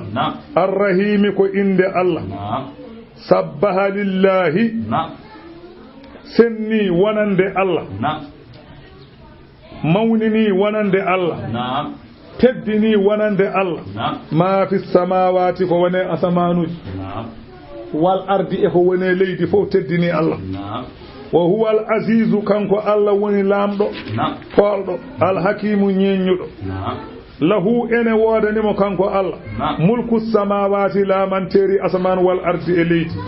yuhyi kanko oɗo Allah yuhyi kanko woni gurnowo yumitu kanko woni baro wa huwa kanko Allah ala kulli shay'in kalahu qadirun qatan huwal awwal kanko woni gadiɗo anani qabla kulli shay'in bila bidayatin kala ko tag kala ko wodi Allah adi ɗum te Allah ala ɗo fuɗɗi wal akhiru Allah woni battindiɗo kala hunde ɗo ala ɗo haaɗi kadi wal zahiru Allah woni peñjo mo ala tindinorgal ko ni way peñgol mum wal baɗinu Allah woni cuuɗiɗo mo ganduɗa ko ɓuri ɗum suudade ala wa huwa oɗon Allah bi kulli shay'in kala hunde yo hunde alimun ko gandu walladi kanko woni on khalaqa samawati wal arda tagɗo asaman tagi leydi fi sittati ayyamin e nder balɗe jeegom summa o jaali alal arsi e dow al arsi makko no hamu omo andi kanko Allah ma yaliju ko natata ferte leydi ɗiɗay toɓoji ha e mayɓe Allah wi kañum andi no foti wa ma yakhruju minha ko yaltata e leydi Allah wi min andi ko ene puɗi en ogirɗe kanŋe en wa ma yanzilu e koye jippo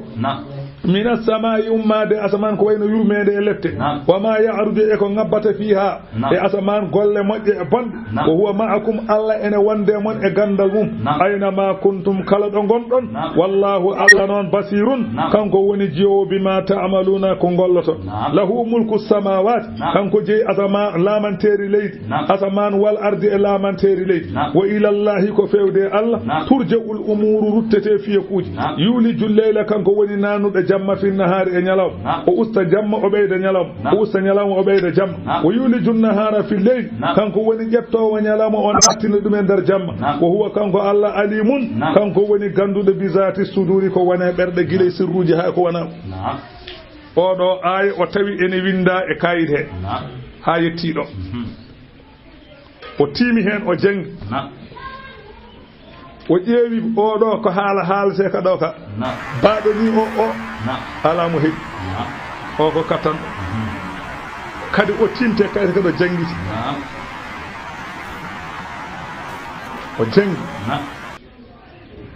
o jangi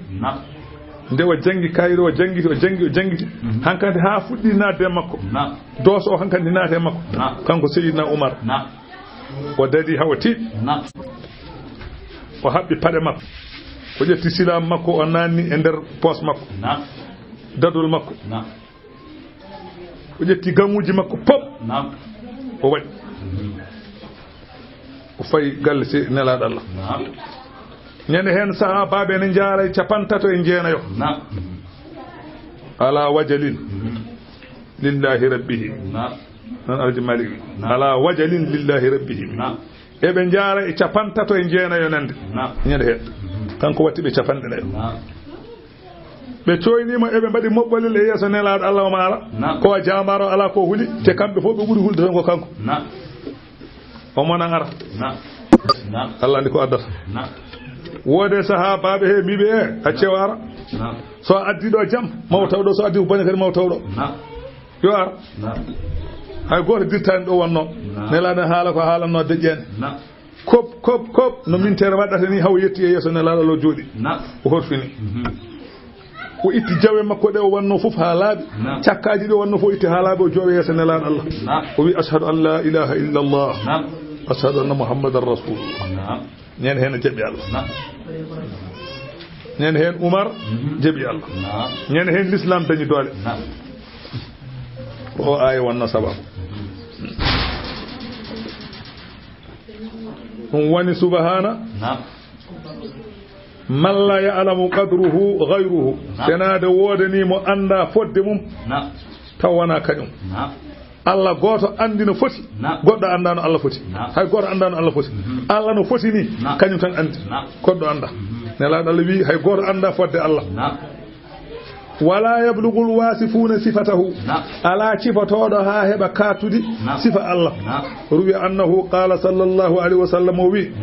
ida arada ahadukum an yanama falyadji ala siqihi al-aymani o wi onon yimɓe julɓe so tawi oɗon lelo jamma kala lelo toon yo leloro bange mum ñaamo saɗa lelo bisimillahi leloro bange ma ñaamo hoto leloro bange nano sa lelorima bange nano walla hippima kala moƴƴere tellotonde on jamma an ala hen sa hippima a ala hen sa lelorima bange nano kay ala hen ko leloro bange ñaamo sa lelima gayni mbiya allahumma rabbis samawati wa rabbil ardi rabbil arshil azim ربنا ورب كل شيء فالق الحب والنوى منزل التوراة والإنجيل والقرآن أعوذ بك من شر كل شيء أنت آخذ من ناصيتها ومن شر كل دابة أنت آخذ من ناصيتها اللهم أنت الأول فليس قبلك شيء وأنت الآخر فليس بعدك شيء وأنت الظاهر فليس فوقك شيء وأنت الباطن فليس دونك شيء ابت أن الدين واغننا من الفقر سرواوي جنغا أدوا سواوا كم للا بانغ نيامو كم فدنا هore ma kam are bari ñamdema on woni noon aminu Allah wi gonɗine kon julɓe gonnuɗon o wi ndumoɗe e gonɗinde billahi Allah aminu billahi ndumoɗe e gonɗinde Allah wa rasulihi ndumoɗe e gonɗinde nelaɗo Allah wa anfiqu nafke e lawol Allah mimma ja'alakum sabu ko waɗi on mustakhlifina fihi ko onon ngoni lomtinaɓe aduna jawdi dokka ɗon mbi onon ngoni lomtiɓe hen mustakhlifina fihi onon lomti hen yanoɓe ɓe jeehi onon lomti hen wiyama noon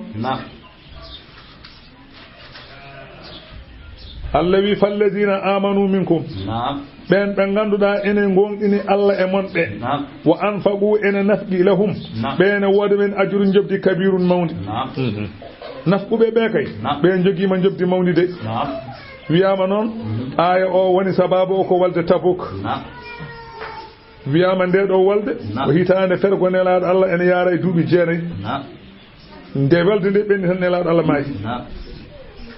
nde walde wattini gol wala makko won wiɓe ko nde won wi ko walde Hunayni caggal nde ummi Daifa nde koye battande gol wala makko jeeya o haɓaka hen kono noon nde ɓe jetti Tabuk ɓe boni ɗon balɗe nogas maslaha waɗi waaji ɓe mbino totta ɓe lempoɓe kooti sallallahu alayhi wa sallam o wi ñande walde nde Seydina Ousmane radiyallahu anhu Ousmane bun Affan addi 300 ngeloba ene wonde kaɓirɗe mum e hirkeji mum e dimli anani e jappeje fof totti nelaɗo Allah wiyo wallitoro walde nde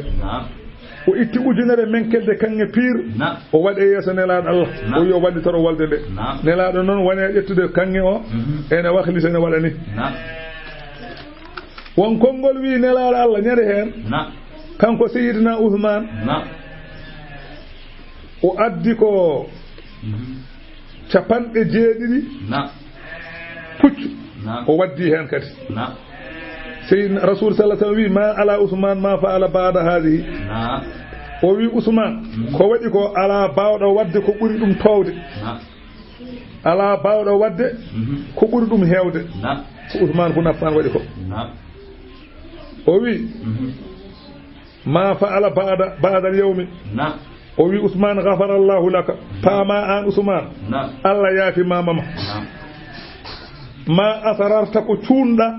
hay goto tinani Allah wi yaafima wa ma a'lanta ko badda ara dangini Allah wi yaafima wa ma huwa ka'inun e ko jogoda wadde ha darga daro Allah wi yaafi mama ko hedra gati o wi ma yubali ma amala ba'daha o wi Allah wondaka kala ko mbawda wadde caggal hande ko jiɗa fof wat aljanna paada wala khususiyyatan li Ousmane bi hadhihi al-ishara bal ghayrihi badala fihi juhdahu haymo wana Ousmane so wadi fodde dole mum tan daño ko dañno ko dum non Allah wi nafge wa ma lakum la tu'minuna ko hebi on gonɗinta billahi Allah war rasulu te wal halu nelaɗo Allah yad'ukum ne nodda on li tu'minu bele gonɗinon billahi Allah bi rabbikum jommon wa qad akhadha mithaqakum Allah jaggondiruna mon ahdiji alastu bi rabbikum qalu bala wana Allah jaggina in kuntum mu'minina bayde kay odon gonɗini jawne de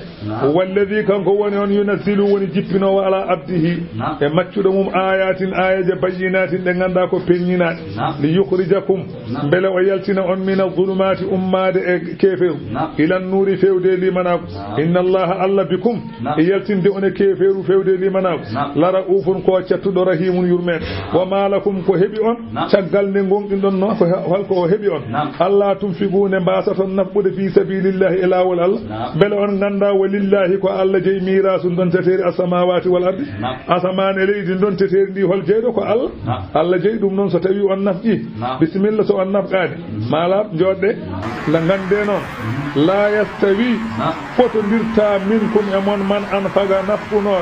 min qablin pati ko adi uddidgol makka wa qatala haba allazi ben kay ulaika ben kay a'zamu darajata be buri mawnude daraja min alladhina e ben anfaqu nafqube min ba'du caggal ne makka heba wa qatalu kaba kono hatta kam wo kullan kambe fo kam fedde adine nde e wattinide fo kam wa'adallahu alhusna Allah fodani ben kam aljanna baddo ko moƴƴi ko adine makka heɓete nafqi hen haɓa hen o kam ɓuri daraja fof nafɓuɗo caggal ɗum noon ne jogii daraja kono o ɓuri ɗum Allah wi noon baɗɗo adan o e baɗɗo wattande o fof ne jogii moƴƴereji hay so moƴƴereji ɗippotani kam goto mo fof kam jogii moƴƴere wallahu Allah non khabirun kanko woni kumpitido bima ta'maluna ko golloton fayu jazikum bihi kanko woni jobowo on dum man zalladhi yuqridu Allah holi on mo ene nyamla Allah gardan nyamande hasanan mojjere nyamlude Allah non woni wadde ko mojjita ittude huunde cakkoda dum wiete nyamlude Allah hol nyamlowo Allah nyamande mojjere so wadi fayuda ifahu so wane wanande dum lahu wanande ko nyamli ko sa wadi gotel jobeda ha temedde jeedi bada mbuudu ngoto joɓeɗa temedde jeeɗi ɗum sawaki yogay anduɓe mbi noon sa nani neɗɗo so waɗi moƴƴere sowane o wawa dañde ɗum so wona moƴƴere nde o waɗi nde ene rendini gueɗe sappo sadak kala nde nanɗa neɗɗo sakkima dañi baraji alay sago sadak o rendina gueɗe sappo holɗen mawo haalane holɗen sadak mo cakkiɗa o tawa jawdi ndi ko lamdi so tawi ko jawdi ndi laaɓani sa sakkimane dañata baraji aɗa wara hoore mata sa waɗi ku a addi a nawi yimɓe makka kada bonna kalis tan hay hunde a dañata kada bonna kalis tan nawaɓe makka ɓe kam ɓe jaa tan jeeɓoya suudu kam kono an kam ala baraji وأن يكون من أجود المال نعم سريدي سكاد نيا بالاجي كو تشاكوردا كو يارا كو بودي مودjude jawdi ma ka yida sa rokki goddo ko wadata ada jogi limsere wuttinde a jogoraani bornade ngurdam ma ada weddi ada wadi dum laytare itta miskina Allah aratan biya nda iko wadata ana yida biya ko wadata ya wadoylat walla bada jagana sada rokka dokara ko nafata sa rokki jomum borno welto tawene nafa sa hokkimo ko yida ala fa nafata adanya baraji wa anta tasaddaqa bihi wa anta muhtajun ilayhi sada sakko hunde ya taw ada jogi hen haaju bimi sada sakko hunde ya taw ko cakkorda ko ada jogi hen haaju ay joni wana won sakkotobe nyamde kono ko mabbe keddade be goppa buubi no boko hen so tawi buubi bokki hen ha pari so cukalel ari wi ne nyam mi woppe halmudon ko ngara e ati halmudon ngara cakkolen dumen isa sakki o jowo dañde baraje mayde ngerjuma almudo bere jibina ha ayida biya mayo yo almudo may ha annene bane nyamete nden nyamde hokkarama baraje koko timda ada nyama ko ganduɗa aɗa jogui hen ha barme mo joguiɗa ko hen dottata rottoɓe mbiya miskino Allah nda walla bol mo timdade ñaama o mbaɗano yimɓeɓe mbaɗat ni mbiyatna almuɗo ɗo ñamta ko saɗa walla guitta longguede dokkamo e nder bol mo ñamata o aɗa haɗajini hen ko ɗum wiyete saɗa koɗo ko garɗa goppuɗa buɗɗinde ɓoka tawi ɗum kay ala hen haqqe a dañata baraji hoto wedde hoto bonno jawdi ma hokkoye baali ma ɓuuri wa an tasrifa sadaqataka ila al-ahwaji ilayha kadi danje baraje kadi sada sakko dokkata ko kanu jindo e ko cakkorda ko neddo mo dokkata o mo cakkorda o ya taw kadi o mo hatu jini hen wana neddo burdo ma aldude ga on ga sa rokki dum on ko dokkal wete wana sada on ko dokkal woni rokkude ko mo dokkuda o ene jogi ko buri ko jogiida ko walla jogi hono dum itta huude dokkam dum ya rokki wa amma sadat dokka ko mala wonti sara ko mala wa an taktuma sadaqata bi qadri ma amkanaka o wi sadi danje balay sa sakima ko cuuda sadaqa o fodde hattan ma hay goto tin sadar tan adda tan nedo tinani ma tan ha yetto dum tan yuppa ci halawol mum walla so tawi kalis tan mbaɗani tan keñoɗa tottama tan jalawol ma mbayno wona anni tawa hay goto tinani ɗum wiyete sada kono noon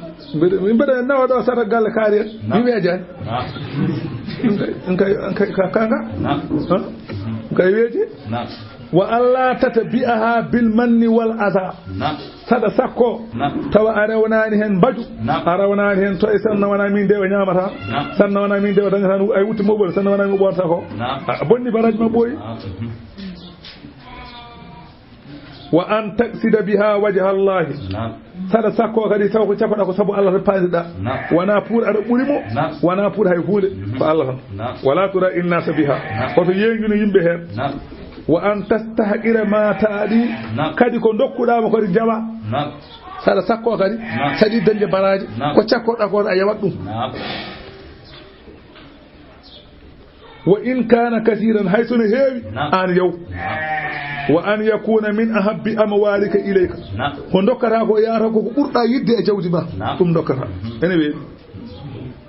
wa alla tara izza nafsika wa zull al faqir o wi sada hokka neddo tawa yiyata hoore ma wonde an deysan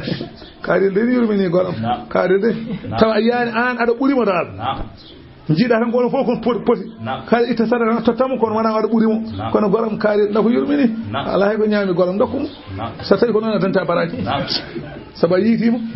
jiiduda ko an burimo ko dum aduna sakkade mo ala ko sada rokkamo fip a burani mo hay huude ala onon poti hen o wi so tawi sadak fandini deedo gede sappo on saha sadak o wona gardan hasana nyamande sadak soweteedo baraji o ko o so mo jogi de so sadak ma fandini gede sappo tan an ka cowante so fandinani de gede sappo tampino alma a bonni tan sa yidi nyamande ja e dum yebi jawdi yo laab dum heey sardiiji no feewi ɗum woni noon man zalladhi yuqridu Allah holi on mo ene ñamla Allah qardan ñamande hasanan moƴƴere fa yudaifahu so wone wonande ɗum lahu so wone ɗum lahu wonandemo wala hu ene wodanimo kadi kanko cowanaɗo o ajrun jobdi karimun teddun yawma taral mu'minina ñalawma mo jiiɗa julɓe ɓe worɓe wal mu'minati e julɓe rewɓe ɓe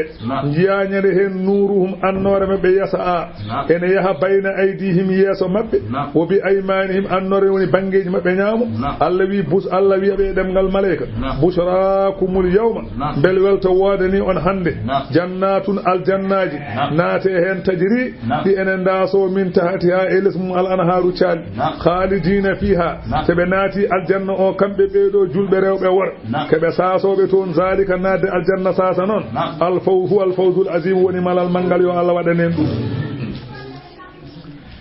ñalawma oɗon yawma yaqulul munafiquna ñalawma munafiqeɓe worɓe mbi wol munafiqatu e nafiqeɓe rewɓe mbiyani lilladina amanu wonande ɓen ɓe ganduɗa ko gonɗinnoɓe Allah yawmal qiyamati ande ñande darga yimɓe ɓe fof totten torsoji way kono torsoji ni ko annoraji seɗen payi aljanna goto fof tottete ko annore muɗum ampoli muɗum ene fayi aljanna torsa julɓe ɓe noon torsoji ɗi jaajendi mumen ɓuri ɗo e Dakar so torsi ene yiya nafiqe ɓe noon tottete ko ampolaji gasɗi batiri andi ampoli so gasi batiri sa torsiɗo premier ɗo tan waɗa lan leera seeɓo ten ñifa kamɓe ko ɗi noon ampolaji ɓe tottete seɓe tottama wiye nafiqeɓe onono julɓe paye aljanna ɓe totte ampolaji ɗi ɓe gonayi wiide julɓe unzuruna jeccitoɗe min nattabisi beele min jappila min nuurikum e leeruji moon annoraji dokka ɗon ɗi ampolaji ɗi jaare gaɗa haɗalde beele annoraji ɗi min jiya lawol min daña ɗo min dewi andi ampoli sa yaari gaɗa torsa yeeso neɗɗo wona ma rew hen ɓe mbiya yo julɓe ɓe jeccino beele ampolaji men ɗi no torsanaɓe kamɓe ampolaji men batiraji gas ɓe mbiyane e jalkiddeɓe ɗemgal malayka yo irji u duttoɗe wara akum caggal mon to aduna pewte aduna faltami sunoran ɗaɓɓoye annore jeehe ndeɗo annore jiiɗon eɓe jogui nde ko ga aduna ɓe guitta ɗi ampolaji ko aduna carsa wona ga onon noon on carsano toon batiraji on jaɓano sodde batiri tawde on jaɓani noon son gari gaale sago tawro ko batiraji gas kamɓe noon ɓe coot batiraji ɓe gaddori duttoɗe aduna gaddon batiraji on saha ɓe dutto so ɓe duttima tan fa duriba baynahum fiye hakkude maɓɓe e julɓe ɓe bi suurin tata wona hakkude maɓɓe tata laarama so ɓe duttima ɓe mbiya ɓe ƴeewoya ampolaji tan tata waɗe hakkude maɓɓe e julɓe ɓe hanga ɓe keeda o to banggue julɓe keeda oga banggue hanga ɓe mborama lahu ene wodani tata ka babun damal gonka e tata ka baaɗinu hu nder tata to fihi rahmatu ko yurmede woni tan ko heede e banggue julɓe ko wa zahiruhu oga banggue dow o min qibalihi e oga banggue wa zahiru ko feeñi hen min qibalihi e oga banggue ene ɗon al azabu lette toɓe keedi ga on saha yunadunahum ɓe gona e noddude julɓe ɓe eɓe ewno ɗumen ɓe mbi hoto ɓe goni alam nakum makum beele wona e mon min gonduno enen juldanno jamaji enen jaadanno zéruji enen baddanno hunde foof qaalu julɓe jaaboɓe mbiya bala aha kay ko gonga enen kay en cabti yaade ziyara en cabtini yaade juma walakinna fum ko woni onon fatantum anfusakum jarribima on pittali mon e naafigagu wa tarabbastum pandani ɗon julɓe jiilotoɗi wartabtum cikkiti ɗon e diine moɗon wa garratkum homti on al amaniyu goɗelaji hatta jaa amrullahi ha yamirore Allah are mon mayde wa garrakum homti on billahi ɗo Allah ɗo al garuru komta o seyɗane fal yawma Allah wi hande noon la yukhadu minkum nangetake e mon fidyatun coottiku wala min alladhina nangetake ben kafaru yeddunoɓe Allah yiɗe fof hay goto yoɓata yalta ma'awakumun naru tapporde mon hande ko jeygol de yo jeygol ngol mawlakum woni ko hande mon ko bisa mbodono almasir rutorde tawde jeygol bona waɗa Allah wi alam ya'ani bele yontana lilladhina wonande ben amanu ɓe ganduɗa enen gonɗini Allah aya o jippi koye sahabaɓe koto fof ne haalane waso Allah wi beele yontanani ɓe an takhsha qulubuhum ɓe ɓerɗe maɓɓe kulata hankanti li zicrillahi wonande jangtowol Allah wama nasala eko jippi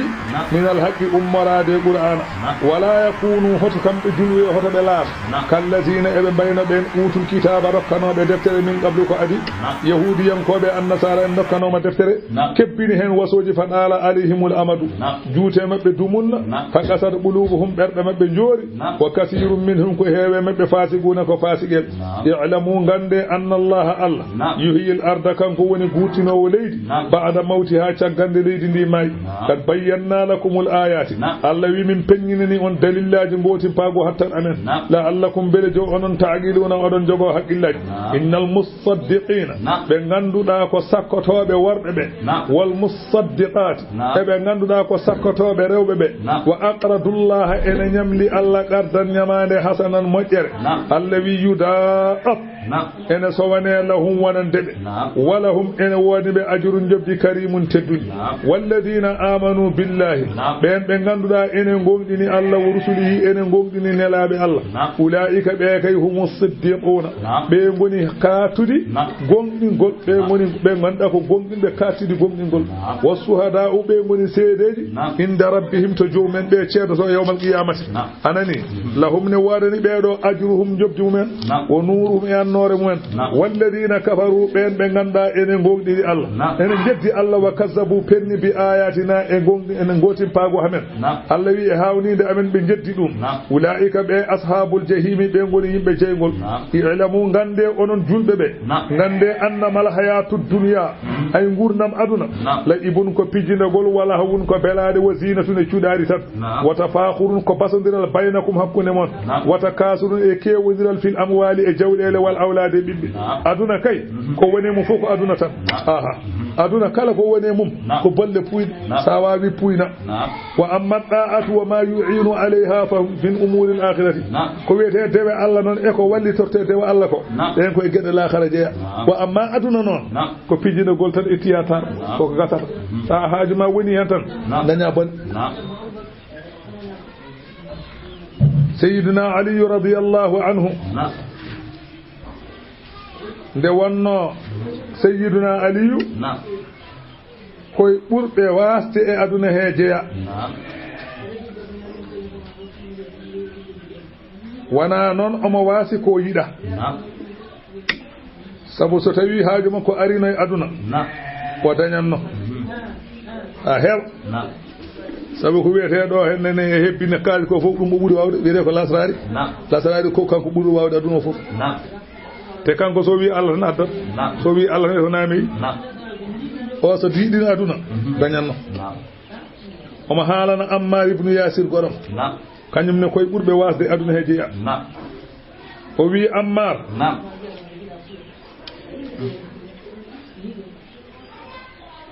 andi o Allah limtiɗo gueɗe joyi no pamirta la'ibun wa lahawun wa zinatun wa tafakhurun wa takasurun fil amwali wal awladi gueɗe joyi o wi ɗum tan woni aduna wone aduna ko pijindegol wone aduna ko belade wone aduna ko cuɗari wone aduna ko basodiral wone aduna min ɓurma hewde jawdi min ɓurma hewde ɓiɓɓe ɗum wone aduna sayyidina ali o wi Ammar la tahzan ala dunya boɗo wasiyoma an Ammar ibn Yasir sa wasi e aduna hoto suno sa ronki dañde aduna hoto suno hen o wi ad-dunya sittatu ashiya'in aduna ko gueɗe jeegom o wi wone aduna ma kuurun ko ene ñaame wone aduna masrubun ko ene yare wone aduna malbusun ko ene ɓorne wone aduna masmumun ko ene urne wone aduna markubun ko ne waɗɗe wone aduna mankufun koko resete e gueɗe jeegom gone aduna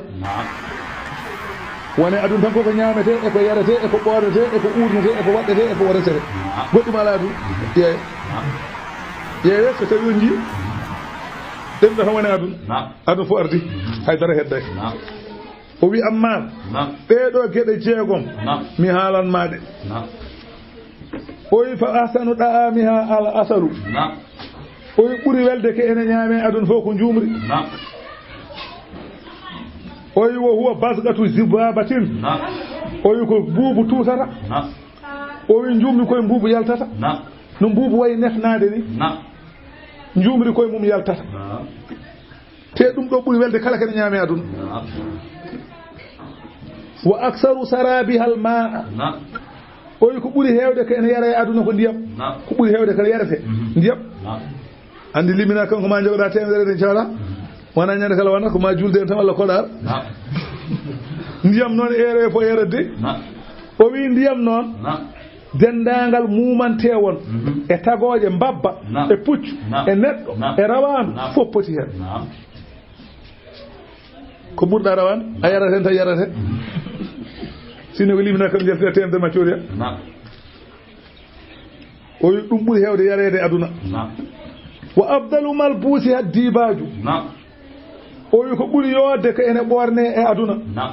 ko comtini mbiye dibaji sen mbiyala mbiya jaksinaire ɗum ɓuri yodde hande kene ɓorne kala ko neɗɗon ɓorno hande wiyata ganila walla jaksinaire ɗum ko inde tan ko mbasan pir tan ganila wona mbasan wiyete noon ganila ko neɗɗo wiyete ganila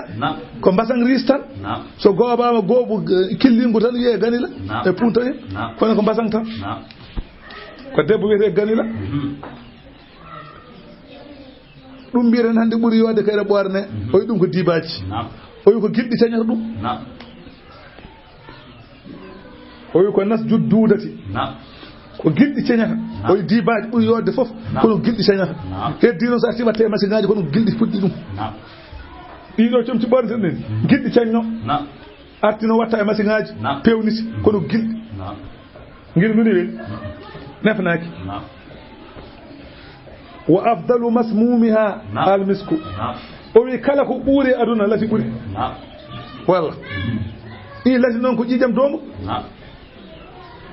ko ƴiƴameje doomini mbattete lati damu faratin ko ƴiƴam doomu ko toon lati itta ko ƴiƴam doomu waɗa fabrication fewna ha feewi wati no waɗi joni ni kono ko ƴiƴam doomu en nelaɗo urta ko lati nelaɗo urata fappade lati ala ɗum ko enen nelaɗo ɓuri ɗon nela kañum urɗo tan bimi nelaɗo sotta lati ala o ala haaji lati wona lati itta koye doomu ɗiko waɗata lati mum nelaɗo meeɗa wadde lati nela ko urɗo tan kañum meeɗa wa abdalul markubi ko ɓuri heewde ko ɓuri moƴƴude ko ene waɗɗe alfarasu ko puccu on sahaa ko nden ɗum yonno on sahaa nde o haala nde pajoro jolani on sahaa ko puccu joli ɓuri welde e kene waɗɗe fof ko puccu oyi kono puccu tubtalur rijalu ko heen worɓe mbarete a waɗɗo puccu mi waɗɗo puccu gone wardirta otone kay ko tubtalur rijal wona kayne wara walla ene yooɗi kono koko warata pajoro joni tan woro pajoro joni tan nana mayde ngerɗi jomum ke ɗum kay ko weɗi fof kadi on hakkille dade warata ala fayida wa ammal mankuhu fa hawa nisa so tawi noon koko resete ko debbo oyi debbo noon ene soofa a soofate mum soofa e ma fa huwa balin fi oyi fa huwa fahiya wa hunna mubalun fi mubalin rewɓe ko tarotoɓe jalta ko tarete fayida ala koye sa wawi seeɗa ko bonanta mon ɗum ɗo woni aduna omo haalno ammal bune ese ni de woni aduna ƴeewe ɗum ɗo fof sewe fayida hoto fayida woni ɗo ala fayida tan neɗɗo wiiwat so ɗum woppinima Allah a wiwi ɗum ko dulendu joni yo lawol mum Allah no sifano en aduna no wayi o wi ka masali gaysin aduna wayi kono sifa toɓo ajabal kuffara hawa masalan remoɓe nabatuhu puɗi mum o wi jiya toɓa ngawa gawri ma fuɗa ndata e guesa ma ɗum yonma hawma tan summa e hiju caggal ɗum jiya yora kos fatarahu jiya huɗo ko musfarram e ko soyɗi so ɓooyi humma yakunu huɗa man so ɓooyi wona taƴa hendu weɗa ko ɓooyani tan hedde korka ɗo tan huɗo fof ne heccidi wiide ɗam to woni suuɗo ko woni hendu nawi ɓooyi wa fil akhirati ina to laakhara noon adabun letta shadidun cattude wonande cuɓiɗe aduna e dow laakhara wa maghfiratun ina toon kadi kafrangal min allahi ummade allah wa ridwanun e weliya allah wonande mo suɓaki aduna e dow laakhara wa mal hayatu dunya wonani gurdam aduna ɗam ɗo illa mata'ul ghururi so wona ko konte ko taxamme konte tan ɗum noon sabiqu mbadde dandu ila maghfiratin fewde kafrangal min rabbikum ummarade joomon mbadde dandu ila jannatin fewde aljanna mo ganduɗa arduha jaajeki mum ka ardi samai wal ardi aljanna mo ganduɗa jaajeki mum foti kono jaajeki asamane leydi fofo so wattama wudere wotere galle goto aljanna ɓoyi ɗum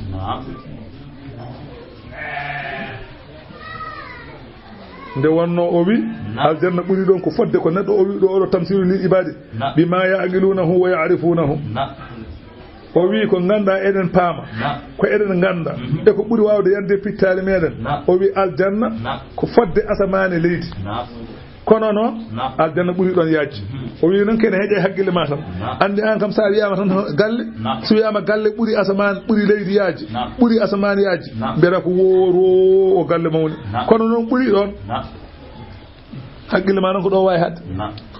nde wonno ko ɗum jiiɗa nde nelaɗo Allah jangi oɗo aya yahudiyankoɓe ngari e sayyidina Umar e mbi sayyidina Umar idha kanatil jannatu arduha zalika fa ayna an-nar sayyidina Umar ɓe mbi ɗum so aljanna foti asamanuji yaaji foti leyɗele yaaji i jeygol ne hoto place mum woni sayyidina Umar jaabi ɓe wiɓe idha jaa al-laylu ayna yakunu an-nahar so jamma ari hoto ñalawma woni so ñalawma ari to jamma woni ɗo joni to jamma woni jamma ne woodi de to woni adiya so jamma ari no ñalawma to woni adiya kono goten fof no woodi koko haala mu yonti tan ɗum haalete so joni ko ñalawma yonti ñalawma jiyeten so jamma yonti en jiyat aljanna ne ko noon so jeygol yontini kadi yiyat tan nde Seydina Umar jaabiɓe kaar haala e mbi ko kalɗa ko nane deftere men he garno ko ƴewde tan tawi وإدت الذي أندون الجنة هبلنا للذين ونند بين آمنوا بالله قم بالله ورسله قم من الله ذلك نادى أن الجنة فضل الله ونبر الله الذي يؤتيه من يشاء مركب رنجل موهاج والله الله ذو الفضل العظيم كان كون جنبر المنجل ما أصاب من مصيبة في الأرض ولا في أنفسهم إلا في كتاب ما أصاب ميدان من مصيبة في الأرض ليدي كلا كوكد جيدا ليدي كلا جاية جيدا ليدي ولا في أنفسكم على جاية ميدان yettade neɗɗo ko wayno rafi walla ɓiya maaya walla mbaasa illa fi kitabin so wona tawni windano kala ko hemma koko windano lawhul mahfuz wona neɗɗo addi so addi ara so addani arat gaddowo ko ha bonire tan mbimi gaddowo o ko ha bonire tan kono koko wonno sa hangama koko wonno sa maayi koko wonno sa waasi koko wonno sa ñawi koko wonno sa selli koko wonno ɗum wona an addi an ɗon tawɗa ɗon ɗaccata kala ko hemma ko Allah addi Allah wi waɗiri noon o wi anani Allah wi min mbaɗi ɗum min qabli an nabra'aha ko adini min tagata tagore nde nden min mbaɗi ɗum Allahu akbar inna zalika ɗum ɗon alallahi Allah yasiru ne newi Allah wi waɗiri ni ko li kay la ta'saw hade mon sunade ala ma fatakum ko fato yona aduna Allah wi waɗiri noon so tawi ko basal dañƴa beele mbasa sunade ko mbasɗa ko wala tafrahu beele mbasa no weltade bima atakum ko Allah rokki on ko so tawi kadi Allah rokkima kadi ngadu mbasa murtude cikka ko an waɗi ganda koko waɗano wallahu Allah noon la yuhibbu ida kulla muhtalin kala mawni kiniɗo ko rokka fakhurin basotoɗo yimɓe alladina na ɓen yabkhaluna ɓe ene jeɗɗawa ko Allah waɗine mumen wa ya'muruna an-nasa ene jamire yimɓe bil bukli e ɗawgol wa man yatawalla on mo anani mo runkiti ga ko waɗɗe mum fa inna Allah Allah kay huwal ghaniyyu Allah woni jondiniɗo e tagore mum alhamidu jettaɗo golle mum lagar ko gonga arsalna wallahi min neli rusulana nelaɓe mon hono malaikaji bil bayyinati min neli hujjaji peeñi wa anzalna ma'ahum min jippini wondude mabbe alkitaba ko wiyete defte wal mizana e nundal li yaquma an-nasu bele yimbe be darano bil qist e nundal wa anzalna al-hadira alladhi min jippini jamde fihi ene jamde kay ba'sun chadele sadidun chattude yimbe ne kabe hen wa manafi'u ene wonani hen kal yimbe nafoore finnati warandi yimbe alladhi mi tagi jamdi mi tagiri jamdi ndi nafoore kono kadi chadele ne hen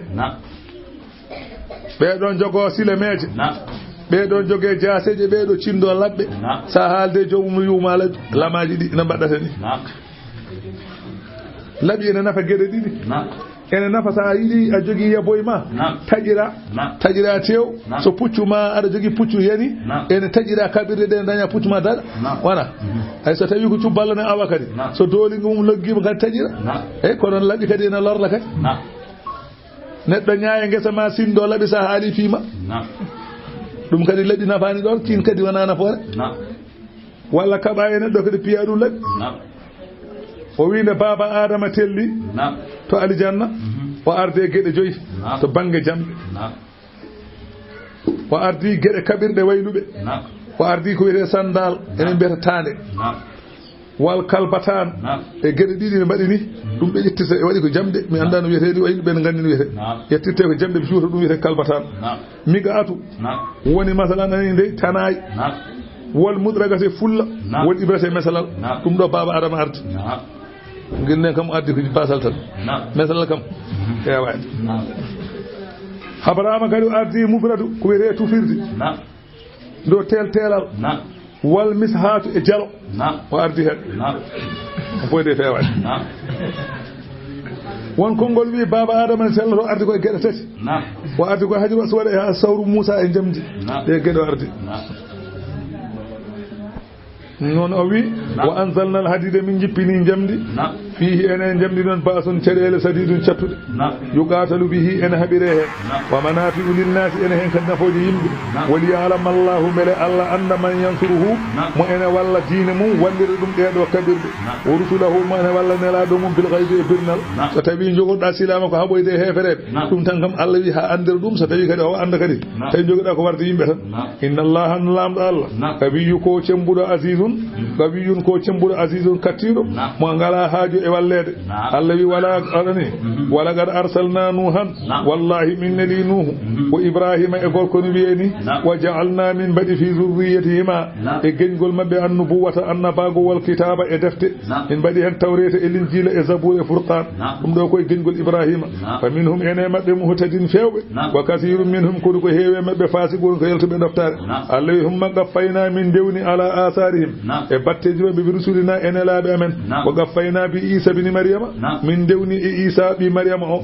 wa ataynahu linjila min dokkimo deftere ne wiyeni wa ja'alna min mbaɗi fi qulubi alladhina e ɓerɗe ɓen ittaba'uhu rewnoɓe makko min mbaɗi hen ra'afatan ananide yurmen wa rahmatan fof ko gotum ko yurmene tan wa rahbaniyata min mbaɗi hen ko wiyete soriji ɓe ganduɗa woppoɓe rewɓe tan mbasa reste kamɓe noon ibtada'uha kamɓe pepini ɗum e koye mabɓe tan ma katabnaha alayhim min parlani ɗum e mabɓe wonde hono neɗɗo res min meeɗa farde ɗum e neɗɗo kamɓe noon ɓe mbaɗirano ɗum illa ibtigha wona ɗaɓɓude ridwanillahi weli Allah ɓe mbi noon kamɓe ɓeɗo wannoɓe soriyankagal ɓe ɓe mbaɗirno noon ko pour beele ɓe mbawa rewde Allah ɓe mbi so neɗɗo resi haljat so neɗɗo jibini haljat ɗum nan ɓe jiiɗa resde ɓe mbasi resde pour tan ɗaɓɓude weli Allah eyyi kono famara o ha ɓe gaynani ɗum haqqari ayati ha no foti aynidede ni e caggal ɗum ɓe bonni batti wadde hen goɗɗum wona eyyo